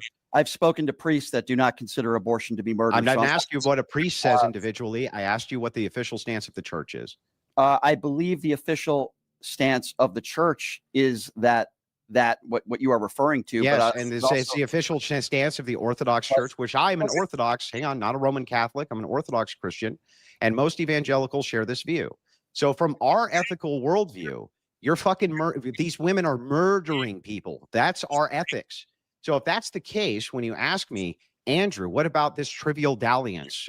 He made fun of a Gold Star family, or he did this, or hang on, he said Haitians ate cats, or whatever the fucking criticism is, right? Which one of these dalliances or trivial things that you would attack Trump on would ever trump the fact that 600,000 murders per year are going on here, and he put in the mechanisms to stop it, and they're still moving against it. He overturned Roe v. Wade, and the only other person I had an option to vote for would have attempted to enshrine it in law. That's what I'm asking you for. Can you make an argument against that? The abortion issue with you is far more important than someone who incites an insurrection. The abortion issue for you is far more important than a man who's literally stolen $1 billion in a crypto scam. Yes, all of those things do not compare to the 600,000 babies. Exactly. The abortion issue for you is more important than rolling out the red carpet for evil, murderous dictators. The abortion issue. Well, wait a second. What do you mean dictator? You don't think Vladimir Putin is an evil dictator? Well, okay, I didn't know you were referencing him. I thought you were referencing Trump. I figured when I said rolling out the red carpet for an evil dictator, you would understand I was talking about that. I didn't catch the rolling out the red carpet. Okay, sorry. That's okay. No problem. I would think that, or you think that apparently, that abortion is a more important issue to you than a man who is literally okay with Pete Hegseth and his cronies murdering people on boats. You care more about the abortion issue than apparently 20 million people that are going to lose their health care coverage, millions of people that are going to lose their food stamps. You care more about abortion than Donald Trump inviting the prince, the Saudi prince. Yeah, I know all the talking points. Is a murderer. Yeah. So let's go through these. So let's go through these one at a time. Let's start with rolling out the red carpet for a dictator. Sure. From a Christian worldview, if we believe you're murdering 600,000 people per year, do you think from our view, it would be more important that Trump rolled out the red carpet, even if I granted it, for Vladimir Putin, or that he put a stop to those 600,000 murders per year? Which thing would you think, from my ethical viewpoint, be more ethical to support? I guarantee you Vladimir Putin is responsible for more than 600,000 innocent deaths. Do you not care about that? Is that not part of your... That has nothing to do with Trump. So the thing is like, what Trump. We have to do, well, that's what you just said a million times. This is about Trump. So tell me, from my view, which thing from my view, from a Christian ethical view, would you say would be more important for a Christian? Which thing would be more important? Which thing? So here's why. Can you just answer the question? Which thing from my view would be more important? Obviously and logically. The way this is going to work, Andrew, is I'm going to answer it the way I want to answer it, not the way. He's not going to answer it. Not the way Christian Andrew. He's not going to answer it. That's it. He hasn't answered it yet. He hasn't refuted a thing. And remember, this isn't going to be the only Brian Shapiro debate that I'm going to cover. I'm learning how to use my setup right now and getting comfortable with what I'm doing and how to do it. And I'm just going to be covering all these lolcow debates until I have my whole off the book segment segmented out and done, figured out the right way. So I'm covering multiple stories. I got my man on the street interviews, I got all this stuff. But until then, just so I can learn this live streaming thing, I'm just going to be covering Brian Shapiro debates because they're hilarious. They are absolutely the funniest thing that you could ever watch. Hey, guess what? From my purview, one of the funniest things you can watch. Well, you're not answering any of my questions. You always go back to abortion, and it's impossible to have a debate. I'm granting your arguments. I'm granting everything you're saying is being true. and still showing you the ethical implication. What do you mean you're granting me? He did roll out a red carpet for Andrew Wilson. But He's not even if granting that's anything. but Brian, don't you understand that even if that's the case, and I just grant that this is true, I don't even contest it. Why, from my worldview, would He doesn't understand like the fundamentals of debate of granting the position of saying, okay, move forward. Whatever you're saying is true. That has nothing, that has nothing to do with the debate, or we can keep moving forward. That's not a defense, like granting the position. that be more important than the 600,000 deaths per year? Sure. Why? Can you answer me that? Again, you're going back to abortion, but I will. There are millions and millions of people in this country, children that are starving. There are millions of people in this country. Where are these starving children? Government assistance. It's called food stamps. Those kids aren't starving. They're not starving. You just made that up, Brian. I actually didn't, because if you show me a starving child in this country right now, I will feed them right this second. Show me one. Okay. So I could literally tell you that last night, driving in North Las Vegas on the way home, I saw families and children living on the streets, not knowing where their next meal is going to be from. The fact that you aren't even aware of this. How do you know? Did you stop and ask them, Brian? Did you stop and ask them? Here's how I knew, Andrew. Yeah, how did you know? You don't have a place to live, and you're living on the streets, and you don't have a shower, and there are people that are struggling and don't know where they're going to get their next meal from. How do you know that was the condition of these people, Brian? How do you know that? Did you even ask them? People that were living on the streets that have been living there. How do you even know that they were living on the street, Brian? Right. How do you know? Sure, I can give you that answer, and I think it's pathetic that you would even give me ask the fucking answer then. Give it to me. What is the answer? We're live on the radio, so I don't think we have to use the F word. I'm sorry, I didn't know. I didn't realize you couldn't say the F word on. Please don't talk to me like you talked to that chick a few weeks ago. I would appreciate a little bit more respect than that. So first of all, when I'm showing respect. Okay, well, I'm trying to be very respectful here, because this debate is. Well, you won't even engage. You won't engage with the point that I'm making over and over. I totally understand. Let me be very clear. I totally understand the point that Andrew's trying to make. And what's the counter argument? Okay, the counter argument is, number one, first of all, there are a lot of people that don't agree that abortion is murder. I'm one of them. So going by your system, there he goes with that feminine laughing. Well, because Brian, you said all ethics are going by your ethical system. Yeah. It doesn't matter what Donald Trump does, what he says, or the lives that he is responsible for, if it doesn't go to the extent of 600,000 babies. What's the argument then? What is the argument? That's not an argument that you're making. It's a joke. It's an argument. It's a joke. Now I'm going to go back. So you don't have an argument? You have no counter argument at all. I have plenty of arguments if you'd like to listen. Now, hang on. But what's the counter argument to this? So what you're saying, hang on, Brian, what you're saying is this. You're saying, Andrew, listen. You and I have different ethical systems. Yeah, no shit. That's established, right? Both of us have different ethical systems. That's why I spent the entire beginning part of this trying to establish what your ethical system was so that we could have a conversation. It's just reduced to Brian's preferences. If that's the case, then whatever you prefer is only as valid as everything I prefer. And if that's the case, hang on. If that's the case, it's not just preference, then what is it? This argument is based on your religious preferences. I don't care. Okay, hold on. I don't care what your religion is. Well, then how do you have an ethical debate then? Hey, here's why. Because there are people out there that are extremely religious people. They're like Donald Trump's former pastor who has molested kids, who is in jail right now. Good, so that's where he belongs. Hold on.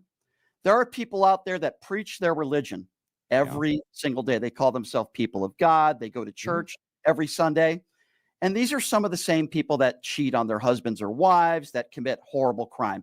This is why I say I don't give an F what Andrew Wilson's religion is. What I do care about is the president of the United States, who attacks Gold Star families, who attacks women of color, who has no problem in allowing people from South Africa that are 100% grant them amnesty. Won't do that for anybody that looks brown.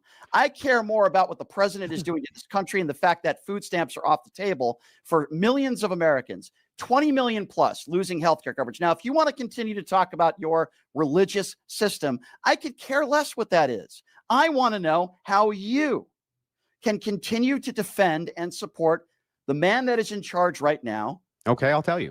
He lies every single day. Yeah, I'll tell you. why so many people. Because any of the trivial things which you associate with Donald Trump, It's not trivial. any of the trivial attacks that you give to Donald Trump, you have not successfully yet engaged with my actual argument, which is just this, and it's a very simple argument. We're debating about worldviews right now. Your worldview is that Trump bad. I get that. I understand. You think Trump bad? Not my worldview. Okay, well, you think Trump do bad thing. Okay, that's at least your worldview. Not Trump do bad things. Okay. Yeah, Trump do bad things. So hang on, bro. Calm down. Calm down. I'm almost done. It's Trump do bad thing. It's like, okay, I can grant that you believe Trump do bad things. But the thing is here is that because we're having a debate on our epistemology, which is our how we interpret knowledge itself, and what our actual ethical systems are, and how we interpret what's unethical and what isn't unethical. My simple based argument to you is I can grant all of these trivial things which you apply to Donald Trump. And even if I do, from my ethical worldview, which is just as valid as yours by your own admission, I should still support him because that would be the most. All right. Again, this is crazy. Rachel Wilson's in the chat right now. This is my second live feed I've ever done. Rachel Wilson just subscribed. She is literally the best anti-feminist debater. I have her book right here. Guys, check this out. This is called Occult Feminism by Rachel Wilson. It's an amazing, you guys got to check this out. Yeah, she's actually checking this out. She's in the chat right now, which is absolutely amazing. So, a little bit of little starstruck, you know what I mean? So that's awesome. Thank you, Rachel. You have a lot of support right here in Las Vegas. You and Andrew have personally helped me out in more ways than I can even tell you. But yeah, I found orthodoxy, but when I found Andrew's stuff, and my interests have completely changed and my life has changed. And now I'm a successful business owner. A lot of things have changed ever since I kind of started applying this stuff. So I'm really happy that you're in the chat and you subscribed, and it's just going to give me more inspiration to keep moving forward. So thank you so much. And big shout out to Rachel Wilson. Ethical thing to do if 600,000 babies per year are dying. That's what I would love to have a counter You're a argument. one-position voter. You're a one-position voter then. Why don't you just admit it? The abortion issue. I'm not a one-position voter, but I would say that's the most important position. So if I can't come up with anything else because it doesn't rise to your opinion of abortion and what Donald Trump has done overturning Roe versus Wade, then what are we here for? Because because we're here to establish whether or not Christians are doing something unethical by supporting the Trump presidency. Hang on, stop. When from the Christian view, what could be more ethical than supporting somebody who rolled back Roe v. Wade based on the trivial things that you attack Trump? And like I said, this is the best argument. If you are like a Christian and you want to defend the reason why you voted for Trump, there's not an argument that can defeat, hey, the reason why I voted for Trump, nothing to do with the war, nothing to do with the Epstein files. How about this? Roe v. Wade was overturned because of Donald Trump. And because of that, 30,000 to 600,000 babies are now, now they're alive and they're not being blended up in utero, which is like, from the Christian purview, nothing could be better than that. So everybody, you guys can use this argument yourself. You can use this argument at the Thanksgiving table with your liberal aunt and your little trainee nephew. You can, when your mom's like, why did you vote for that guy? You'd be like, this is why, Mom. And I thought you didn't support abortion. And like, it can change a lot of people's minds. I think that this argument is one of the strongest arguments out. You know what I mean? I'm not necessarily saying that Christians are doing something unethical. I'm talking about how Donald Trump is doing things that are I just lit my cigarette backwards. That was unethical. Unlawful. You can smoke as many cigarettes as you want, Andrew, and I'm not going to judge you on that. I made a joke earlier. I do that from time to time, like I did on social media. But the point that I'm trying to make here, which I think you're failing to understand, is that I'm not making the case that everybody who voted for Donald Trump is an unethical person. In fact, I have friends of mine who have voted for Donald Trump. I've dated women who have voted for Donald Trump. Prove it. Prove it, Brian Shapiro, that you dated a woman. For real. Come on, man. Brian Shapiro, I dated a woman that voted. That's not true. Look at his hat. There is, like, for real. You dated a woman? Lies. The case that I make is I think everybody has different reasoning. Some people might be a little ill-informed. Some people might be uneducated. Some people might not care. Some people might have boatloads of money and they know that Donald Trump is going to save them money on their taxes and they don't care how unethical he is. Everybody has different reasons for why they support Donald Trump. I agree. If your case that you're trying to make here today is everything that I bring up is super succeeded by the abortion issue, then it's very difficult. We disagree on abortion. Okay. That's obvious. Okay. We both disagree. You think it's murder based on your religion. I guess my question is, are you capable, Andrew, right now of having a man-to-man conversation with me? That's what we've been doing. Hold on. Let me just finish the sentence. Maybe putting religion off to the side, even though I know your Christianity is obviously very important to you. Are you capable of having a conversation without invoking religion? Can we do that? My entire worldview is dependent upon Christian ethics. My whole worldview. Everything I believe is informed through Christian ethics, including how I interpret the world, how I interpret logic, how I interpret philosophy, how I interpret epistemic claims, ontological claims, how I interpret cosmological claims. All of those things are informed by Christianity and Christian ethics, including my political takes. What you're asking me is to set aside the very value set which we're debating, which is, Andrew, under Christian ethics, what is the most important thing to support and why should Christians support Trump?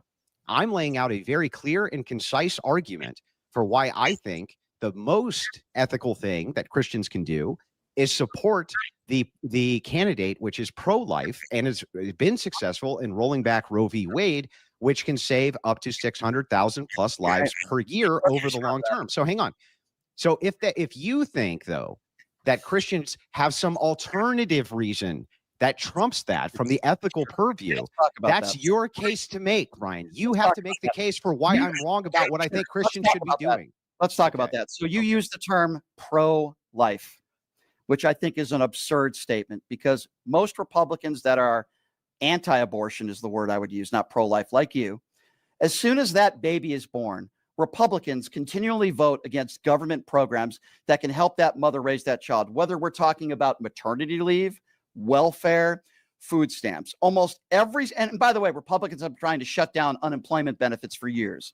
So if none of these, again, none of the things he's saying are refuting or trumping the fact that Roe v. Wade was overturned. Like, I think that he just keeps on talking. If I was in Brian Shapiro's chair and that was the argument, let's just say I had to do the neg and he was on the pro, I'd probably just bow out. I'd be like, you're right. I have no defense to this. And I bow out gracefully, sir. You won. Like if I was in Brian Shapiro's chair, I would definitely be like, hey, I concur. There's nothing I can do to this. You're right. And I'm going to use this argument from here on out.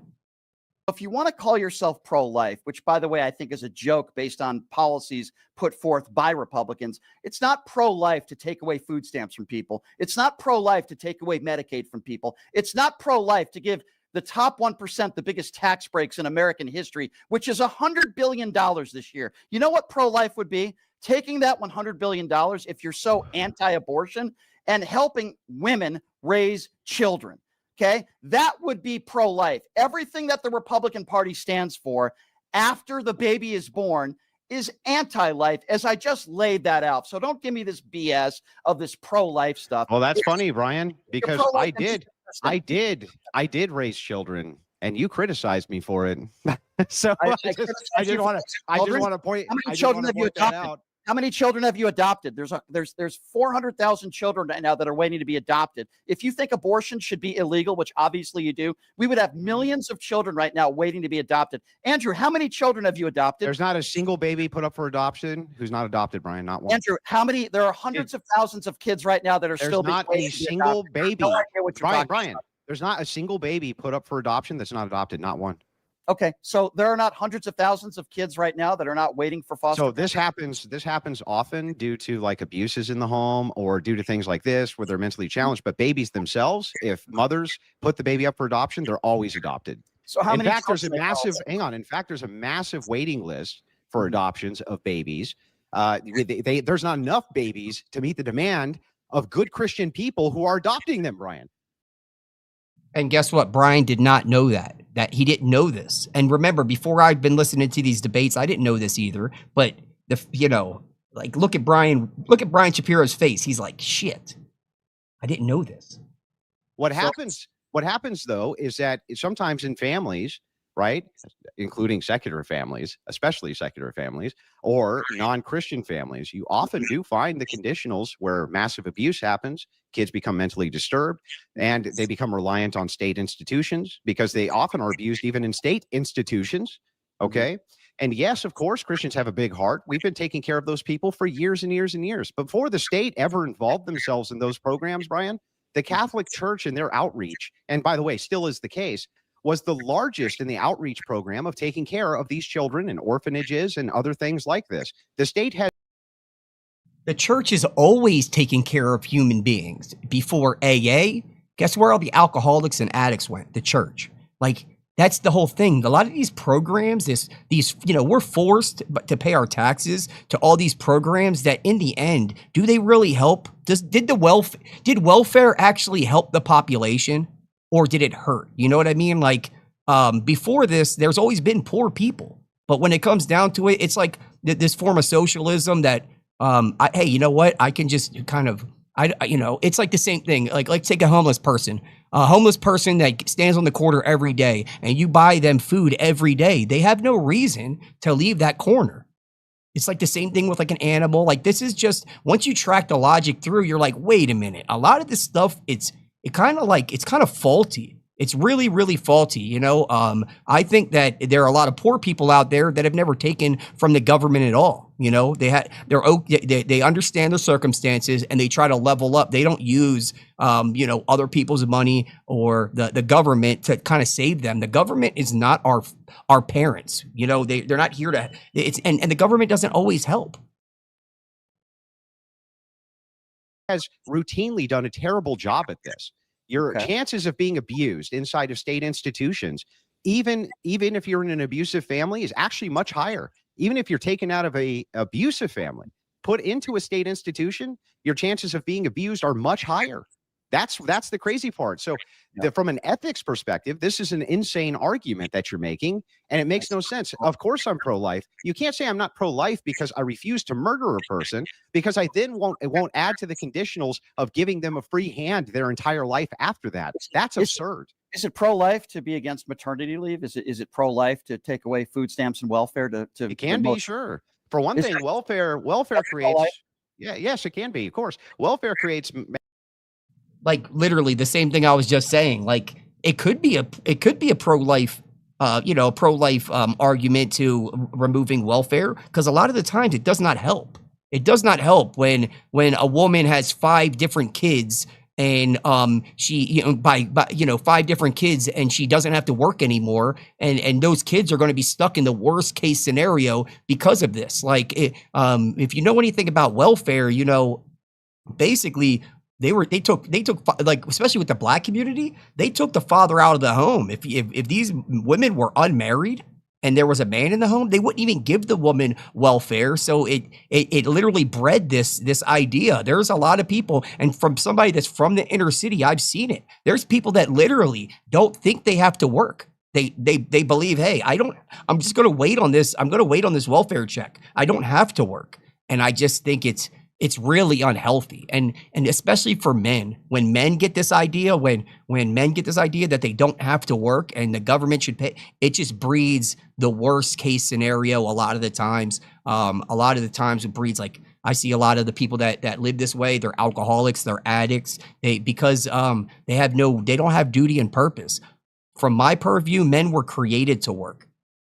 Men were created to work, because it shows, like, you see a lot of the stats, stay-at-home dads, these guys that have flipped the roles, a lot of stay-at-home dads, apparently, from what I'm reading, is a lot of them have a higher rate of mental illness. Now, the CEO guys that are working 80 hours a week, these guys are they're not dealing with the same amount of mental illness than the man that lacks purpose, you know. So especially for men, I think that a lot of this welfare and these claims that welfare is good, I think it falls apart once you kind of put it through the crucible of the truth, you know, hold it kind of, hold it accountable, like read about it, deep dive into it, and you're going to realize a lot of this stuff's based on lies. A lot of it's emotional appeals, and a lot of people are going to disagree with this stuff. But remember, we should stop disagreeing, and we should try to refute it.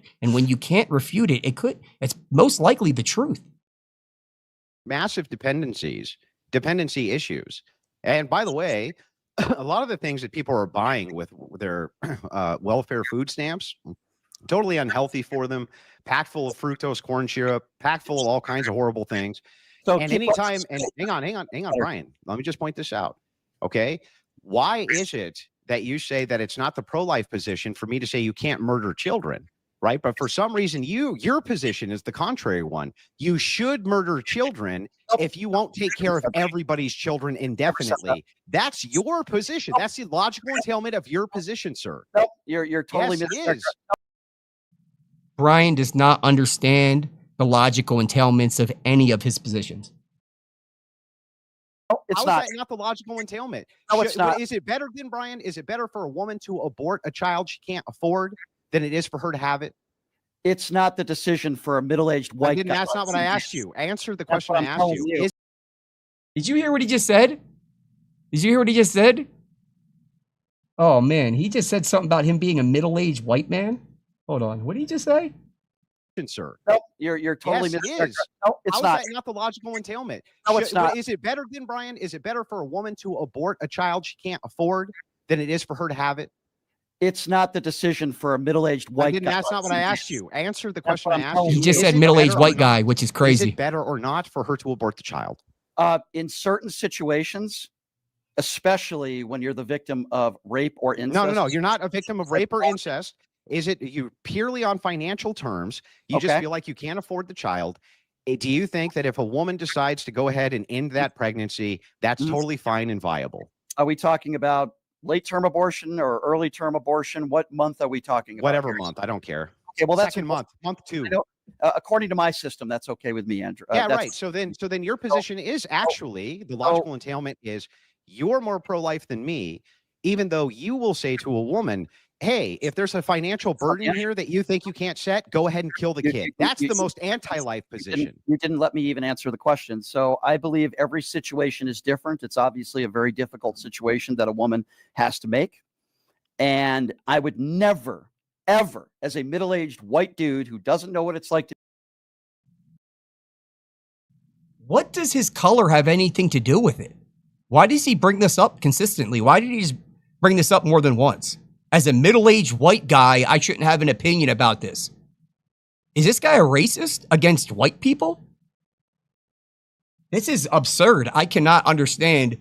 Can anybody, I mean, I do have a couple people watching. Can anybody comment on why he keeps on bringing up as a middle-aged white guy, you can't have an opinion about this? I'm a middle-aged white guy, and I have a lot of opinions about this. Am I wrong? Am I not allowed to because I'm a middle-aged white guy? To be pregnant, tell a woman what to do with her own body. Now, if you're comfortable in doing so by your system, then go ahead and feel that way, Andrew. I disagree with you. I don't want to tell women what to do with their bodies. However, I will say this. You tell women what to do with their bodies all the time. I tell women what to do with their bodies all the time. Of course. Yeah, sure. How so? Tell me. Well, for instance, do you think that women should be able to just walk around naked? We tell women what to do with their bodies all the time. I wonder if he asked Brian Shapiro. I wonder if he said, "Hey, so do you think it should be illegal that women that women do hard drugs while they're pregnant?" Like, you get what I'm trying to say? Hopefully you're following me. Again, I'm not Andrew Wilson. I'm really kind of new to this whole thing. But if you were to ask some of these people with their pro-choice positions where they're like, we shouldn't tell women what to do with their body, then just be like, oh, then you think that it shouldn't, it should be, it shouldn't be illegal if women do hard drugs when they're pregnant. And then when they're like, wait, what? Then you're like, nah, like You telling them that they can't do hard drugs while they're pregnant, that's telling them what to do with their body. You know what I mean? And a lot of this stuff, again, falls flat. They can't track the logic. They can't understand it. And it shows their utter hypocrisy and the fact they've never really thought about this stuff all the way through. So that would have been awesome if Andrew Wilson would have brought it up to Brian Shapiro, like, hey, so obviously if you don't want to tell women what to do with their body, so I guess you think that it should be legal that women can do hard drugs while they're pregnant. I'm not the one who put that law on the books. I'm asking you, do you think that women should just be allowed to walk around naked? I think everybody should be allowed to probably walk around naked. Should they be able to walk around naked at schools? Well, that's going into a different category. We have laws in this. By the way, that's not a woman's body. That's what putting over her body. We're talking about what we put inside our body, what we do inside our body. No, that's all part of your body. You don't. Okay, So again, now he's like, oh, well, not that. Let me move the goalpost a little bit. Let me form this to kind of my own preferences. And again, this argument has nothing to do with objective morality. This is simply his preference versus, I guess, Andrew Wilson's preference, which should equal out. Then nobody would win. I would say that because Andrew Wilson has objective morality that he follows because of Christianity and his religion, that, you know, that's a lot. That's a lot more grounding. Has a lot more grounding, so therefore it's going to go a lot further. All part of your body. Okay, I didn't know that. Okay, so if I put on a hat, that's part of my body. So your head is definitely part of your body, bro. Okay, so hold on. Let me just get this right. According to Andrew, I mandate what you do with your body. Hold on. So if I have AIDS, if I put on a shirt, my shirt has AIDS. No, you're making a category error. You realize how stupid you sound? You just made a category error, Brian. You're saying that my shirt is my body. Hang on. I'm sorry, Brian. What would your argument be if the government said you had to wear a silly hat? They mandated you had to wear a silly hat. That's not my body, Andrew. That's not okay. So what would your argument? What would your argument be that the government shouldn't be allowed to make you wear a silly hat? What would be my? It's a ridiculous question. Now answer the question, please. What would your argument be? Okay, so I'll answer it, but I just want to be clear here. We're talking about abortion. And now we're talking about bodily autonomy. And Andrew's trying to make the case with what clothes we wear and what hats we wear. It's a ridiculous question. Is it my body, my choice or not? Answer that question when it comes to vaccines. It's not my body, my choice. Like I said, actually, like Nick Fuentes said, ever since Roe v. Wade was overturned, yeah, it's your body, but it's our choice. It's our choice. It's not your, you know what I mean? Because again, when it comes down to pregnancy, that's another body inside you. That's all brand new DNA. That's a brand new body inside you. So no, it's not your body, your choice. Simply because there's a body inside you doesn't mean that you can blend it up. That's craziness. And again, we went to the pro-life aspect on this when I don't know how we got here because the debate is about, is it ethical to support Trump? But let's talk about abortion just for 1 second. The way I feel about this is, let's say right now, humanity is completely gone. You know, let's just say 100,000 years from now, humanity is completely gone. And whatever comes next goes through all of our art, and they find stuff in the rubble. Once these, I don't know if they're aliens, whatever happens, when they realize what we've been doing as human beings, they're not gonna be like, oh, these humans, man, they were really awesome. They built Wi-Fi. They created planes. They look at these trains, all this great stuff. No, they're not going to say that. They're going to be like, yo, human beings, they were the most savage ever. Why? They would blend up their own babies inside of their stomachs. Like they would take their children to doctors and cut off their genitalia. You get what I'm trying to say? They would have pride parades. They'd have parades, boasting about, the worst types of things. That's what's going to happen. That's what we're going to be judged as human beings. We're not going to be judged for all the great inventions and all this. That's not what's going to happen. Human beings have become more savage. The longer that we become more progressive, the more savage that we became. So that's really what it is. At one point, Abortion's always existed. It was just very, very rare, and it was shamed. And nobody really had an issue with it. There was coalitions that would be against it, but because it was happened so rarely, it wasn't as popular. Now it's literally a form of birth control. The amount of babies that are sacrificed every day to materialism and to decadence is crazy. And I'm telling you, as human beings, we're going to be judged for this. And again, men, you need to wake up. You need to wake up, because a lot of the times, all the time, that's half of you inside of there. That's half of you inside of there. And a lot of men allow it to happen. So My body, my choice. Well, when it comes to vaccinations, again, we're in a different category. And Is the it thing my is, body, my choice? yeah, the thing is that here, when you're talking about this, I'm just asking you a simple logical question. I've been Do doing you that. think that it's okay to mandate what clothing, or that people have to wear clothing? Do you think that's okay to do?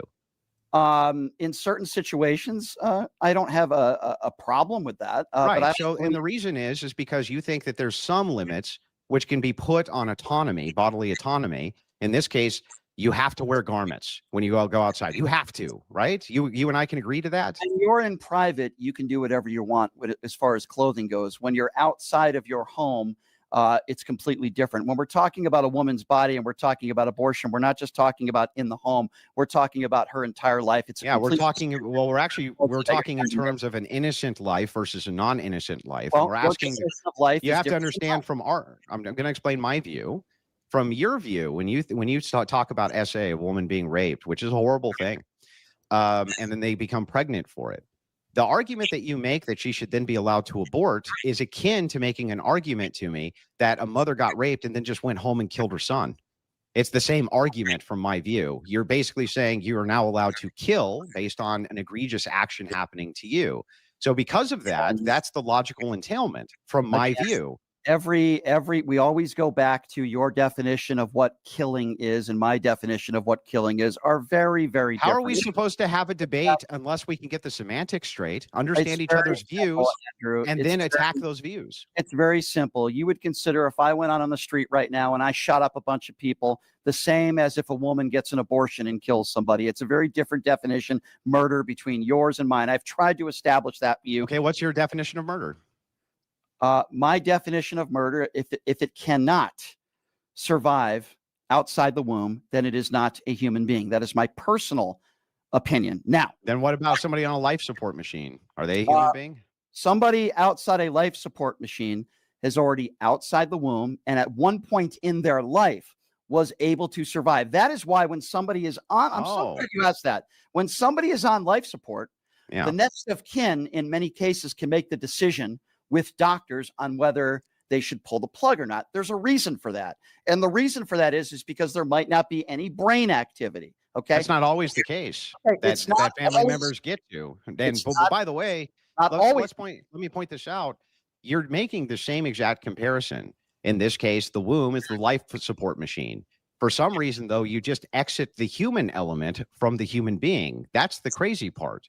And so the thing is, Brian, is like, look, I'm willing to agree with you that you 100% do not believe that this is a human life and that there's no ensoulment or whatever it is your argument is. But when we're having an ethics debate, we're doing it from two separate views. I'm using my Christian view. You're using the Brian Shapiro preference view. In your preference and your ideology, this is not a life, so therefore it's totally fine. And mine, it is. But you're supposed to be demonstrating the case for why people who agree with me, who are Christians, shouldn't value this. And he doesn't understand this. This is just basic. He just can't grasp. He can't grasp it. Higher than whatever your trivial criticisms are of Trump when it comes to the death of this many children from our view. Now, Brian, can you do that or not? I'm not speaking to Christians, and I am not speaking to. I'm speaking to you. Okay. I'm not speaking in general terms to all Christian people or, quite frankly, anybody that's, supports Donald Trump. Every single time we get into a different conversation, it always goes back to your opinion on abortion. And by the way, you can say it's your system based on your religion, fine, but it's still your position. There are plenty of Christians out there that I've talked to that actually they don't believe that they should have abortions, but they don't want to tell other people what to do with their bodies. Totally agree with you that those Christians exist, but right now you're talking to a person who represents the Christians who don't believe that. I know, but my problem with this is for almost an hour now, we've literally gone back to and continue to go back to the 600,000 children argument. That's because it's my basis of my argument that you have not refuted. First of all, he doesn't grasp it. He hasn't refuted it yet.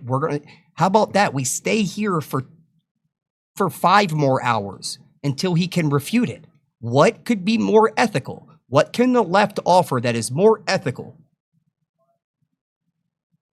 Is there anything that the left can offer that's more ethical than 600,000 babies, unborn babies, living rather than being blended up in utero? Have the right to not want to have an abortion. I understand that your beliefs in Christianity tell you, or you believe in those. Nobody's telling you. That's what you believe in Christianity, that abortion is murder. I fundamentally disagree with you. Okay. I know. Now, I could make the case that there are brilliant doctors out there that perform pregnancies every day that would probably disagree with you as well. I've spoken. I agree with that as well. There are going to be. Everybody has a different take on abortion. By the way, you're in the minority. Doesn't mean you're wrong if you're in the minority. No, it doesn't. But you're in the minority. Now, going back. So Brian, but the thing is like the argument here, which is being made from the ethical viewpoint, is how is it that you can criticize the ethics of people like me who are acting within the confines of the worldview that we have, our Christian ethics, and we say this is more valuable than these trivial things, which Brian... I'm going to really quickly interrupt, guys. Just about 10 minutes left of back and forth, and then we're going to get into some super chats. Super chats that we're going to read out are going to be orange and up. If we do that. So, but if there's no good questions coming, Jake, I have about 35 minutes. Yeah. So if there's no good questions coming in, we'll just let the back and forth go. Fair enough. So go for it. I just want the counter argument. Do you not have a counter argument? I have a counter argument to everything, and the first thing that I would say. He's had an hour plus to have a counter argument. And now he's saying I have a counter argument to everything. The debate that I covered yesterday and the debate that I'm covering right now, he hasn't given one counter argument. Not one. Say is very, very simple. I'm not saying that all Christians are we living within our values. That's my question. Are these Christians living within their values by valuing that? Everybody has different value sets. I know what they believe. Okay. I'm not saying, and you said something incorrect. I'm not saying every Christian that voted for Donald Trump doesn't have ethics. That's not what I am saying. The argument here is Donald Trump. I don't believe Donald Trump has ethics. Let me ask you a question. Are you okay being a Christian man, of the president of the United States, selling Bibles? Is that ethically sound to you? As opposed to like a regular fucking book company doing regular book company doing it? A regular book company is not the president of the United States. I'm asking you again. Are you okay? I don't care. Yeah, I don't care. So ethically speaking, your system tells you you're okay with somebody as the president of the United States printing more Bibles? Yeah, I don't have a problem with that. Making money off of selling the Bible. Are you okay? Fair enough. I can't believe you said that, but okay. Why? Hang on. Why would it be unethical for a person to make more Bibles? So he's not making more Bibles. China is making the Bibles. Number two, he's teamed up with. So there's more Bibles being made because of Donald Trump. Hold on. It's a business proposition with Lee Greenwood making millions of dollars off of making Bibles that are made in China for pennies on the dollar and then selling them for $60 a pop. Most people in society, no matter what religion you are, would say, probably not very ethical. Should Christians lobby then, Brian, that only Christians should be allowed to produce the Bible and then the government enforce that? Sure. Let me respond to that. So first of all, never did I say that any regular American. I said should. I'm asking a should question. Should. I think there should be rules in place where a politician can't make money off of their religion because they're in power. That's exactly what Donald Trump did after he won the election. I would also say that Donald Trump stood outside of a church. By the way, people who ran the church, who owned the church, did not want him there. They didn't give him permission to be there. He holds up a Bible upside down. Donald Trump every day. This should be important to you, right? Because this is part of your system. He claims the Bible is his favorite book. To this day, he has never been able to recite one verse in the Bible. Is that ethics? Is that to say that this is your favorite book? sound. So hang on. So there's people I know who've been Christians their whole lives who have a terrible time recalling specific passages from the Bible, but can tell you the story in great detail. So like, hang on. I'll give you an example of this. I'll give you an example, Brian. Have you ever read The Lord of the Rings? No, I haven't. Okay. What's your favorite book? The way you make excuses for Trump is so. I'm not making an excuse. I'm making a logical argument. I know Hey, some. Brian, chill out. Brian, chill out. Brian, what's your favorite book? I don't know. Did you write a book, Andrew? I'll say it's one of your books. I don't know. You don't have a favorite book? Probably John McEnroe's book was probably one of my favorites. What's your favorite quote from that book? When he talked about his behavior. No. I want the exact quote. Sure. When I screwed up, I lashed out at people, and I was wrong. That's okay, one. And then what chapter and verse was that? It wasn't. There's no verses in his book. Well, just paragraph wise. Just what chapter and then what paragraph was that? Sure. I don't know what paragraph it is, but I will say I'm not selling John McEnroe books. Right. I'm not saying it's my favorite. Right. The reason for this, Brian, is because you're not extending. Hang on, you're not extending any grace here. Mm-hmm. If I use the same standard that you're using, right, and then apply it to you, what's your favorite book, and then what's your favorite quote, and then where can I find it? You also can't recall. Right. So let me respond to that. First of all, I'm not the president of the United States. Hold on. I know you want to interject. You just said that I know people that can't remember. Okay. First of all, Andrew, there are different standards. We are not talking about people, and we are not talking about Brian Shapiro, the radio host. By the way, I don't sell books. I never have. But if I did decide to sell a book and I claimed that it was my favorite book and I was making millions of dollars selling that book, I probably would be able to know everything about that book. Multiple times, Donald Trump, holding the Bible upside down in front of a church, by the way, can't recite one verse in the Bible. I'm not making money off a book, and I'm a radio host, dude. He's the president of the United States, and this is where it comes from ethics that you like to bring up.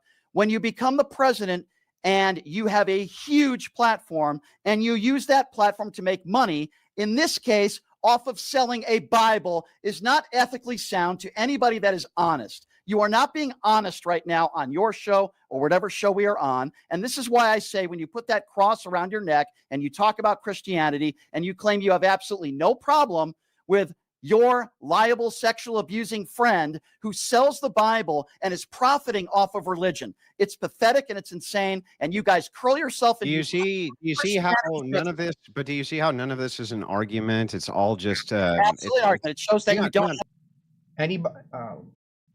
Anybody that's here from X, thank you so much, Rachel, for shouting me out on X. I don't know, I'm kind of blown away. Thank you so much for tuning in. I usually do man on the street interviews in Las Vegas. And what I did is I took a hiatus for the past few months and set up the podcast that you see right now. And hopefully I'll be putting out more and more content, but I really do. I'm blown away for that you guys are here. Thank you so much. And I don't know what else to say besides thank you so much. And I'll continue to go hard. Brian, calm down. Just let you go. It's an argument to let you know. It's not an argument. It's you're reverting. Brian, calm down. Calm down. Stop spurging, Brian. It's my turn, Brian. Stop spurging. Okay. So listen, the thing is, man, is that the case is that you just gave me another triviality. For instance, Brian, if you hold the Bible upside down when you pick it up, why is that actually a problem from Christian ethics? Sure. Let's take that. Hang on. Brian, stop. Sure. I want you to actually answer the question I asked you like I just answered yours. Sure. Why is that actually a problem from Christian ethics? Sure. I will tell you why I think most Christians would say it's a problem. Number one. No, just this. I want you to repeat the question so I know you know the question. I'm answering it. Okay, go ahead. So it's not just holding the Bible upside down. So that's not a problem from Christian ethics. Let's just say it was an honest mistake. Let's just assume, for argument's sake, Andrew, that he made an honest mistake and the Bible was being held upside down. Okay, let's give you that argument. Okay. He was standing in front of a church where the owners of that church did not want him there, and he used it as a photo opportunity. That's not ethically sound. It is disgraceful. What's unethical about that? Because you're using the church. And again, this is Brian's subjective ethics. Like, he's saying this is unethical. It's like, from whose purview? It's all about preference. And if it's about preference, then what are we really arguing here? As a background, and the owners of that church did not want him there and didn't want to use their church to be used for political gain. Are you saying that Trump was trespassing or something? Never said he was breaking the law. Follow with me, Andrew. Pay attention. So then, hang on. So then your criticism of him is he wasn't breaking any laws, but he used a backdrop. My criticism is that's your criticism. He used a backdrop, just like the Bibles, or holding a Bible upside down, or not being able to cite a verse in the Bible. Mm-hmm. I go back to what I originally was These saying. are all arguments from incredulity. They're fallacious arguments. In your position, in your argument, it's fallacious. Most people, by the way, if we're going to use the term fallacious, I think there's a lot of people that wear the Donald Trump knee pads 24/7 that can't call out anything that he does or says, and you go back to the abortion. Yeah, but what you just made, I'm letting you know what you just did was you made multiple arguments from incredulity. You didn't actually make any and by the way, that's a lot. These are logical fallacies. You're just saying, I'm incredulous, don't believe he's a real Christian because this one time he held up the Bible and it was upside down and he used a backdrop. And he used a backdrop for a photo. That's a very trivial attack. That's one. And then two, hang on, man. And then two, the other big problem that you have here is that that's not positive proof or evidence that Donald Trump himself isn't a Christian. It's just you being incredulous. That's it. Sure, that's your opinion, and I disagree. By the way, I'm not making the case that he's a bad Christian just because he held the Bible upside down and he sells Bibles. That's one of many, many examples that I can talk about. The way he talks about women, the way he talks about his own daughter, the way he treats people, going after our brave men and women in uniform, suckers and losers, the comments he made about John McCain, dodging the military multiple times. The man barely ever goes to church, if at all, having raw dog. You see how you shotgun these? You won't go one point at a time. You just like shotgun everything. Because here's why. You're the reason why I'm doing this, Andrew. Yeah, because you're gish galloping, which is also fallacious. Hold on. The reason why you keep using this term fallacious, I think the only person that might be performing verbal fellatio on Donald Trump is you, but we can go to that later. Oh, you got him. You got him, Brian. The reason why, okay, I'm doing this is because you named one thing. You're saying he's not a fake. You're saying he's a fake Christian. I'm just going one point at a time. Wait.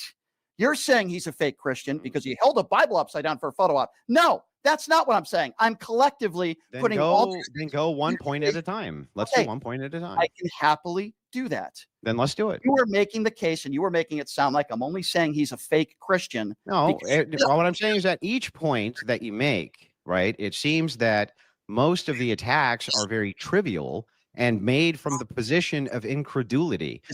In other words, you're not actually giving us a standard. Is sexual hang on, Brian, just chill out. You're not giving us a standard at all for why it is, one, that these things are bad from the Christian worldview, and for two, you're not giving us anything other than you're just incredulous that a real Christian does X. It's a no true Scotsman fallacy on top of it. Now I know that. So help me out. Let's go to the next one. You were saying sexual molestation or something. Talk about that. So over 1,000 children have been molested by the clergy, and I know it was a huge cover up. So I don't want to talk about molestation. No, let's talk about it. But let's talk about Donald Trump. No. Hang on. First of all, hang on. You just made a claim. First of all, Brian, that's Roman Catholicism. I'm an Orthodox Christian, Eastern Orthodox Christian, not a Roman Catholic. Gotcha. And secondly, Brian, if you want to bring up the molestation scandals of the Catholic Church, then you need to bring up the molestation scandals of public schools. And once you realize that in public schools, you're almost 100 times more likely, and I can give you the study on this, to get molested under the state institution than you are in a private Catholic school, you realize something very important. Yeah. Predators go where the children are. And it doesn't matter if that's in a state institution or the Boy Scouts, a private club, or if it's in a religious institution, it doesn't matter. Predators are going to go where they have access to kids. Understood. And you are trying to lay this fallaciously at the feet of one organization while sparing the other that you would recommend those kids engage with. This is really important. So I know, Andrew, you do a lot of debates, but this is a perfect example of what I do.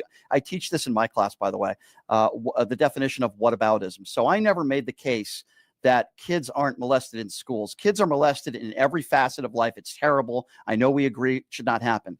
I wasn't making the case that it doesn't happen elsewhere. Actually, you started with whataboutism. Hold on. Okay.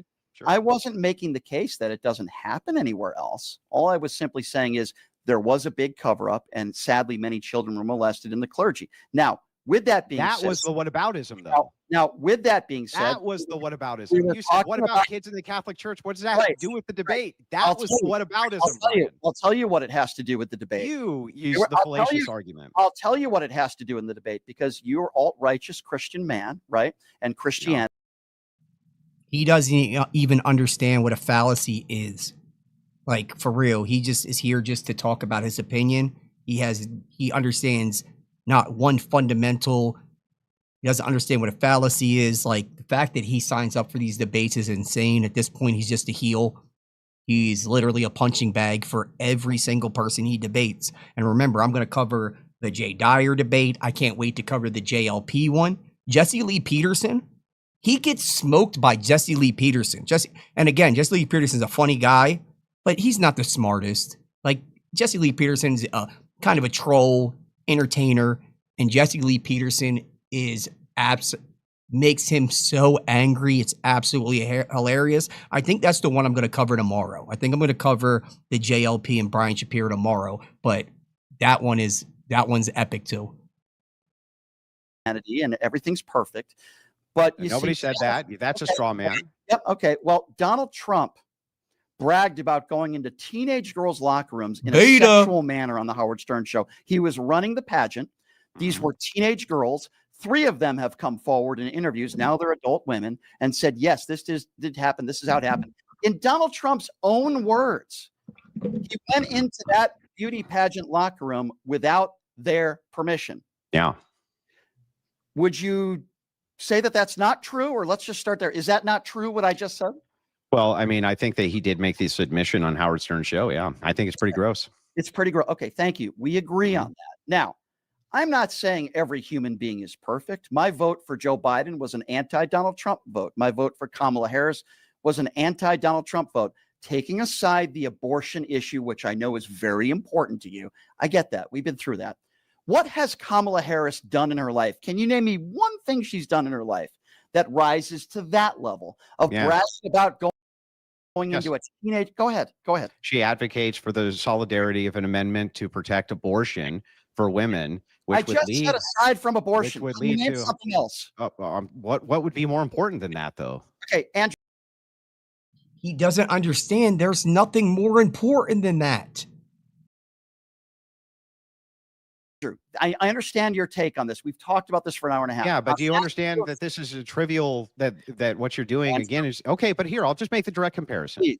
Let's say, for instance, I wouldn't say that I have something as personalized as that, like an affair that she had or something like this, that I would put at the same level or say it's as gross as the locker room thing. Okay. But don't you understand that that is very trivial? And the expectation of asking me, but Andrew, you and Christians like you should still support this candidate, even though this candidate's going to do X, which is completely against your view. I didn't say you had to support Kamala Harris. All I said was you support Donald Trump. Yeah, but that would be what I'm trying to get is the concession from you that from my worldview, that would be the most ethical thing to do. Well, from your worldview, which I disagree with, but the point that I'm trying to make. But you would admit that that would be the most ethical thing to do. It always goes back to the abortion issue with you. And I asked you to name me something else, a reasoning, but besides the abortion issue, and then you name the something else involved with abortion. Can you name me one other thing? I understand your position on abortion. You think it's murder. Okay, I get it. Disagree with you? I get it. Can you name me something else? No, I'm not.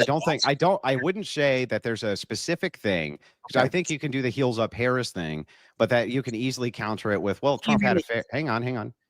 Trump had affairs. And I'd be like, well, that's true. And it is trivially true that this is a very gross thing that Trump did.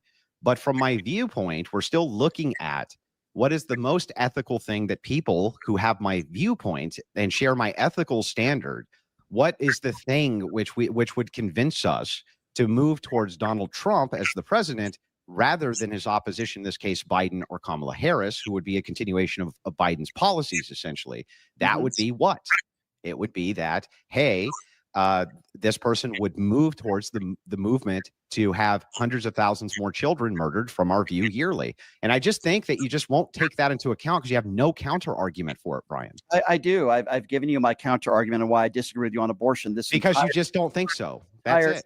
no, this entire debate has been about your opinions on abortion being murder. And every single time I bring up something Donald Trump has done, Donald Trump has said that is Well, Brad, let's figure out your view here on this. I think that that's important. Why isn't abortion murder? My personal opinion.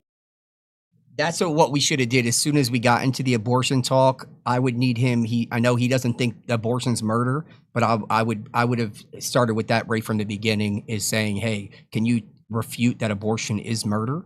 And we could have started there, because I think that would have cut out about a good hour, 45 minutes of this conversation. Now what we need Brian Shapiro to explain to us how abortion is not murder.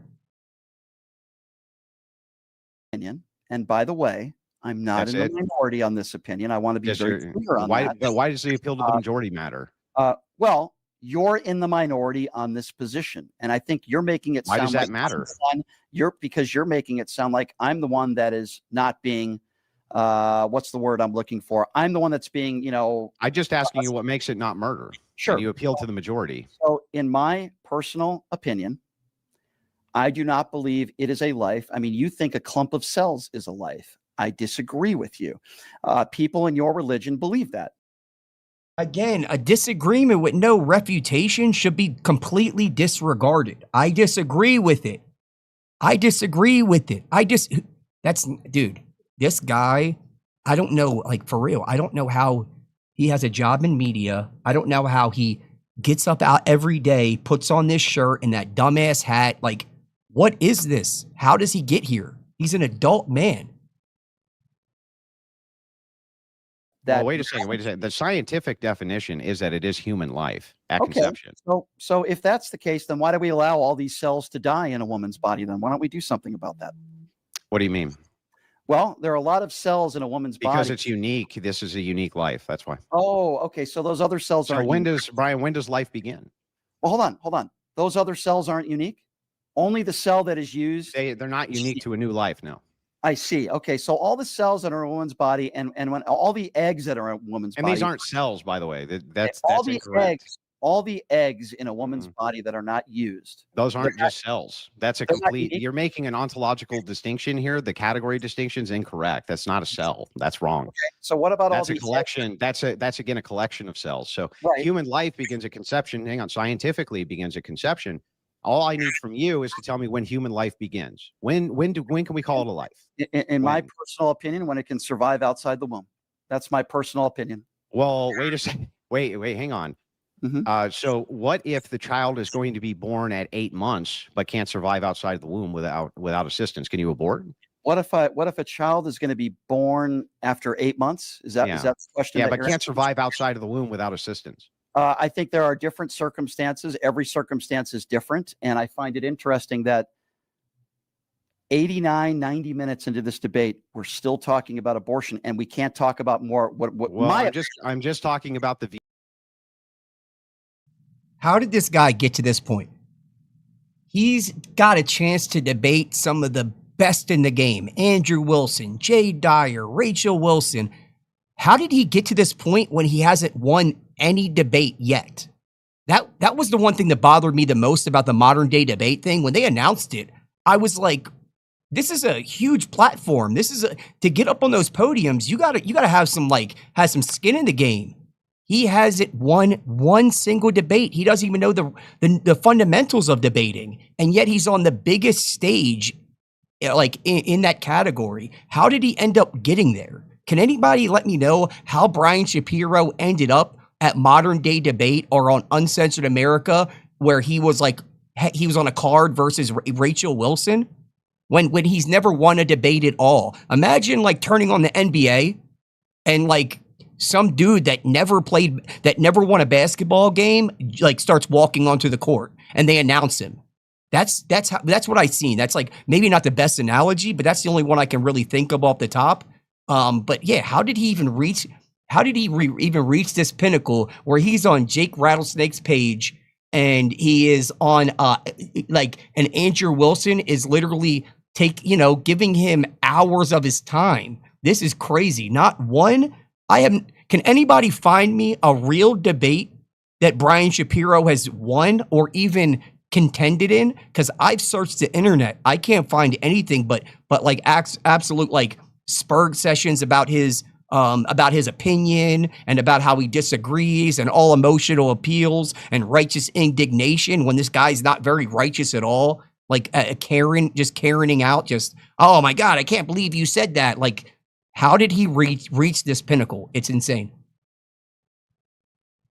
Views. I'm talking about the viewpoint distinction, because you're saying to me, my ethical system makes no sense because it's against your preference.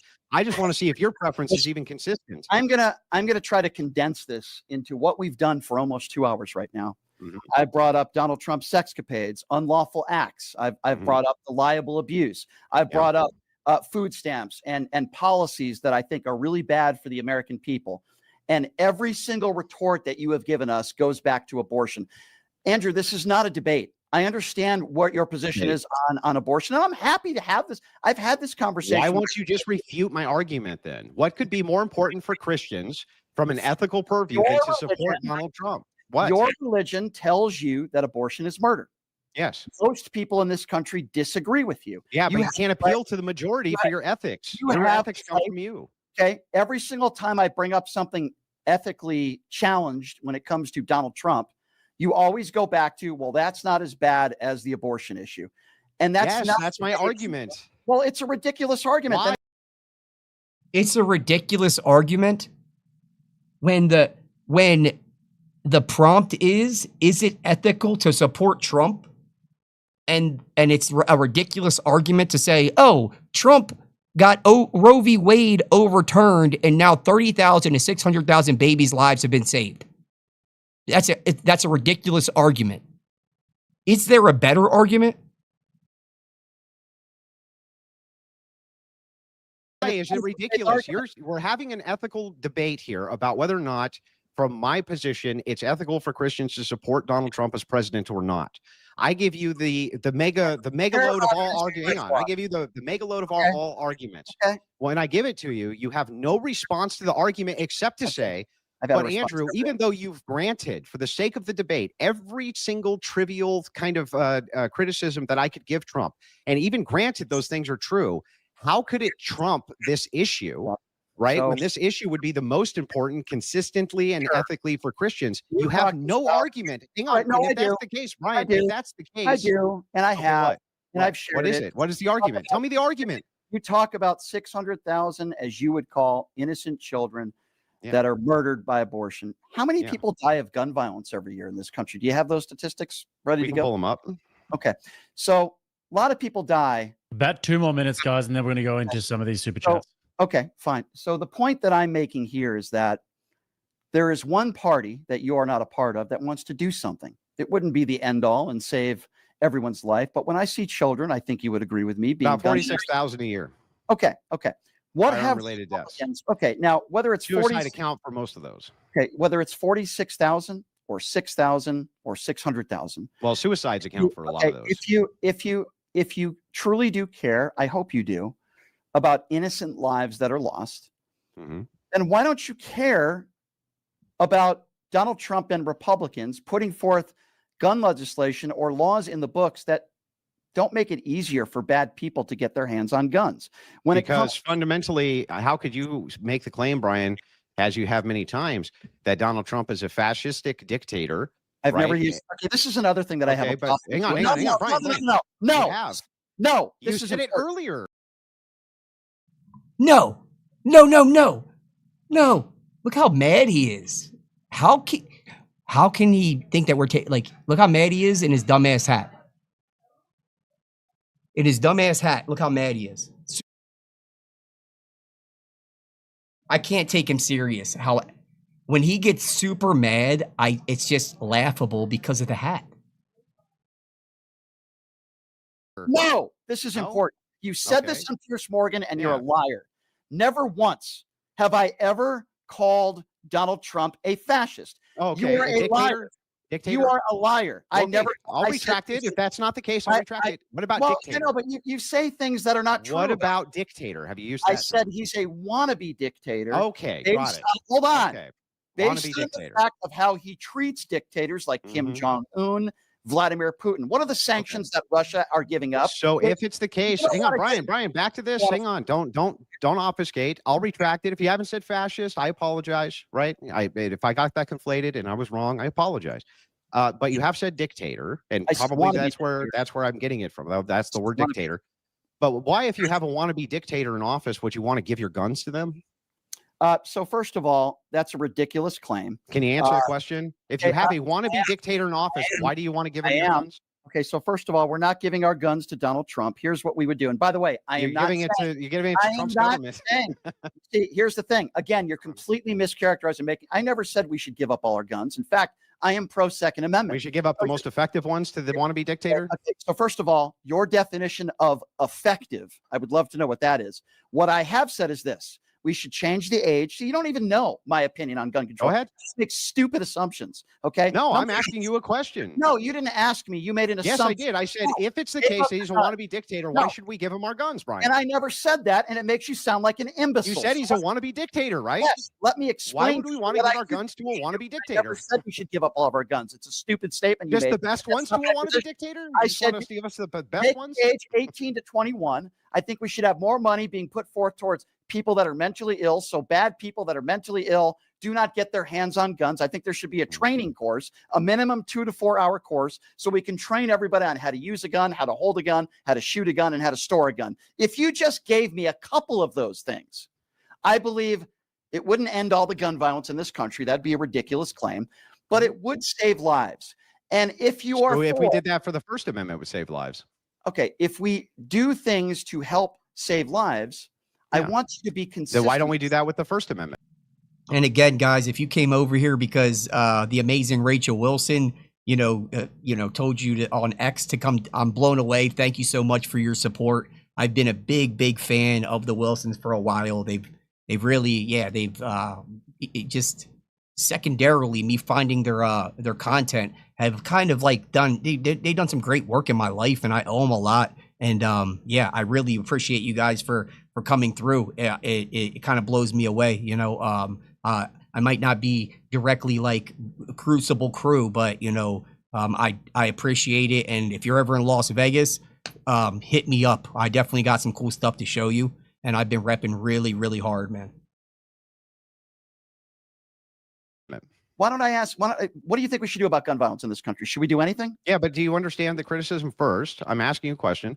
Why is it that you don't think that we should go through training courses for the First Amendment when I can argue that through rhetoric and divisiveness, that actually kills more people yearly than gun violence does? So why is it for the First Amendment you don't think that there should be some kind of requirement for or a training course for you to exercise that right? I'm asking Last answer. why Last is it answer that here. you Then we've got to think get into it. Okay. why so is it that you think that we shouldn't have a training course for the First Amendment to exercise that right, but only the Second Amendment? So you're talking about freedom of speech as Mm-hmm. compared to the Second Amendment and gun control, which is absurd. By the way, That's not I an actually- argument. How is it absurd when it's very concise and on the head? He keeps every time something's all concise and on point, he's like, "That's absurd." It's like, what? That's By just the way, incredulity. I do believe that things that are said on social media, I do believe that violent threats, things need to be monitored more closely. And I think the government needs to do a better job of that. I understand you have something called freedom of speech, and you can go on a public sidewalk and you could hold up a sign that says, I want to kill somebody, or, I don't think you can say that because that's No, a you threat. can't say that. Yeah, that's a threat, but you can say I hate a certain race. You're allowed to do that on a public Mhm. sidewalk. Do you think you should be allowed to? I think that is freedom of speech, but I also am okay with someone losing their job. There are still consequences for your words. And that's a lie too. You can do that to a certain degree. It depends on what race. You get what I'm saying? Like, yeah, you can be the Hebrew Israelites and stand on street corners and say that you hate whites. You can definitely do that, but you couldn't do that as white people. You could not stand on the street and do the opposite. So what he's saying is not exactly very genuine. I see. So there are still consequences for the words. For example, people that were Freedom loving Brian. people celebrating the death of Charlie Kirk, I thought was wrong. Mhm. Okay, I was emotional on the air. I called out people that were celebrating the death. And if they lost their job, quite frankly, I don't feel sorry for them. However, people like you and many others, correct me if I'm wrong, were saying the left is celebrating the death of Democrat officials are celebrating the death of Charlie Kirk. Not true. You couldn't name me one Democrat official. When did I say that? There are plenty of people on the right. If you didn't say that, okay. But there are plenty of people on the All right. right, fellas, I do have to interrupt. There's never a good time to do this, but Brian's got a hard out in about 10 minutes. Can we just finish one last point real quick? I've got to read these super chats, but yeah, make it real quick. Real quick. So the thing is that this is what's so funny is that when it comes to amendments and things like this, I can argue other amendments which probably kill way more people than the Second Amendment, but you wouldn't want to regulate those. I would The thing is, Brian, is that ultimately we have a right to defend ourselves, and the Second Amendment is there due to a tyrannical government. And your argument that Trump is a wannabe dictator, but we should turn in our guns is stupid. Never said that. Again, you just want to turn in types of guns. Yes, you do. Yeah, hold on. 10 seconds here. I want to be clear. Andrew's lying again. I never said in the 4 or 5 things that I mentioned that we should all turn in. Should we have an assault weapons ban, Brian? Should we have one? Lying. Should we have an assault weapons ban or not? That's a fair conversation that I would be willing to answer the question. Yes or no? Yes or no?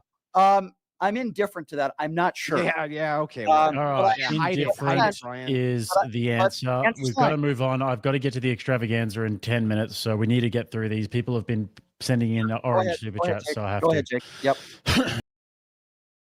All right. I think that's the end of this debate thing that, thank you guys so much for tuning in. I'm going to probably do the JLP one tomorrow. What I want to do is I want to leave you guys off with this. This is a deleted tweet by Brian Shapiro. He talks about respecting women and, don't be a misogynist, don't be a bigot, this kind of stuff, always kind of white knighting for women. Brian Shapiro is known for jumping in women's DMs and saying the worst things about them at the worst times. So again, this is something that that I want to show you guys. Give me 1 second. Let me pull it up.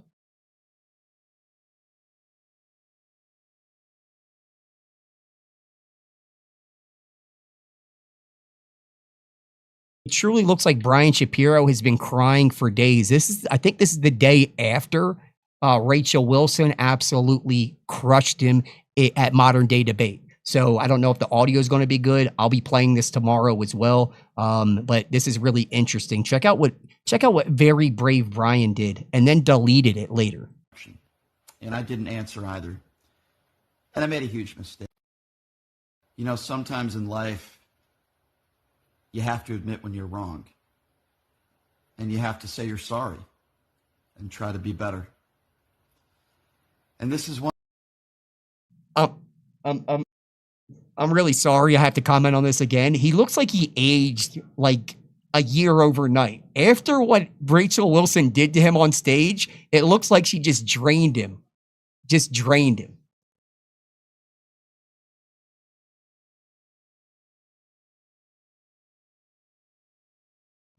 Drained him of his life source. You get what I'm saying? Like, for real, he looks bad in this. I think, to be honest, like if you watch the end of that debate, he actually cries. He does that whole emotional appeal thing, and yeah, he's like crying or whatever. And yeah, watch this. Yeah, he's been crying. It looks like he's been crying all night long. Sometimes in life, you have to admit when you're wrong. And you have to say you're sorry and try to be better. And this is one of those moments for me, I'll be honest with you. I owe Andrew Wilson and especially Rachel Wilson a huge apology. Here's why. And I'll correct it. At the end of the debate yesterday, the moderator asked both of us, say something nice about one another. Now, Rachel decided not to answer. And that's totally fine. And then the question was pointed in my direction. And I didn't answer either. And I made a huge mistake. Clearly, Rachel has some good qualities. I think at tops of that list, what I should have said was, obviously Rachel is really good at allowing multiple men to finish inside of her. So I'm sorry I didn't say that at the debate. I certainly should have. She's very, very good at that. And I just want to blow all the Crucible fans. So vulgar. Absolute vulgarness. Like, for real, where does this guy ever do this moral grandstanding and this righteous indignation when he talks about women like that? It's absolutely disgusting. And then to end it off saying that he wants to blow all the Crucible fans? Gross. Gross. I thought he didn't like the Crucible fans, and now he's out here talking about he wants to give them all fellatio. Brian Shapiro, I need you to pull up, man. Pull up on your behavior. It's disgusting, and you have nowhere to even get off acting like people are bad when this is how you talk to women, and then you invite a whole giant crew, thousands of people, to give them fellatio. Disgusting. So thank you guys so much for tuning in. This is Joey Jokes Off the Books, and I'm going to be doing JLP versus Brian Shapiro tomorrow. So again, man, thank you guys so much, and I will talk to you soon. Let's keep it off the books. Not a secret. It's off the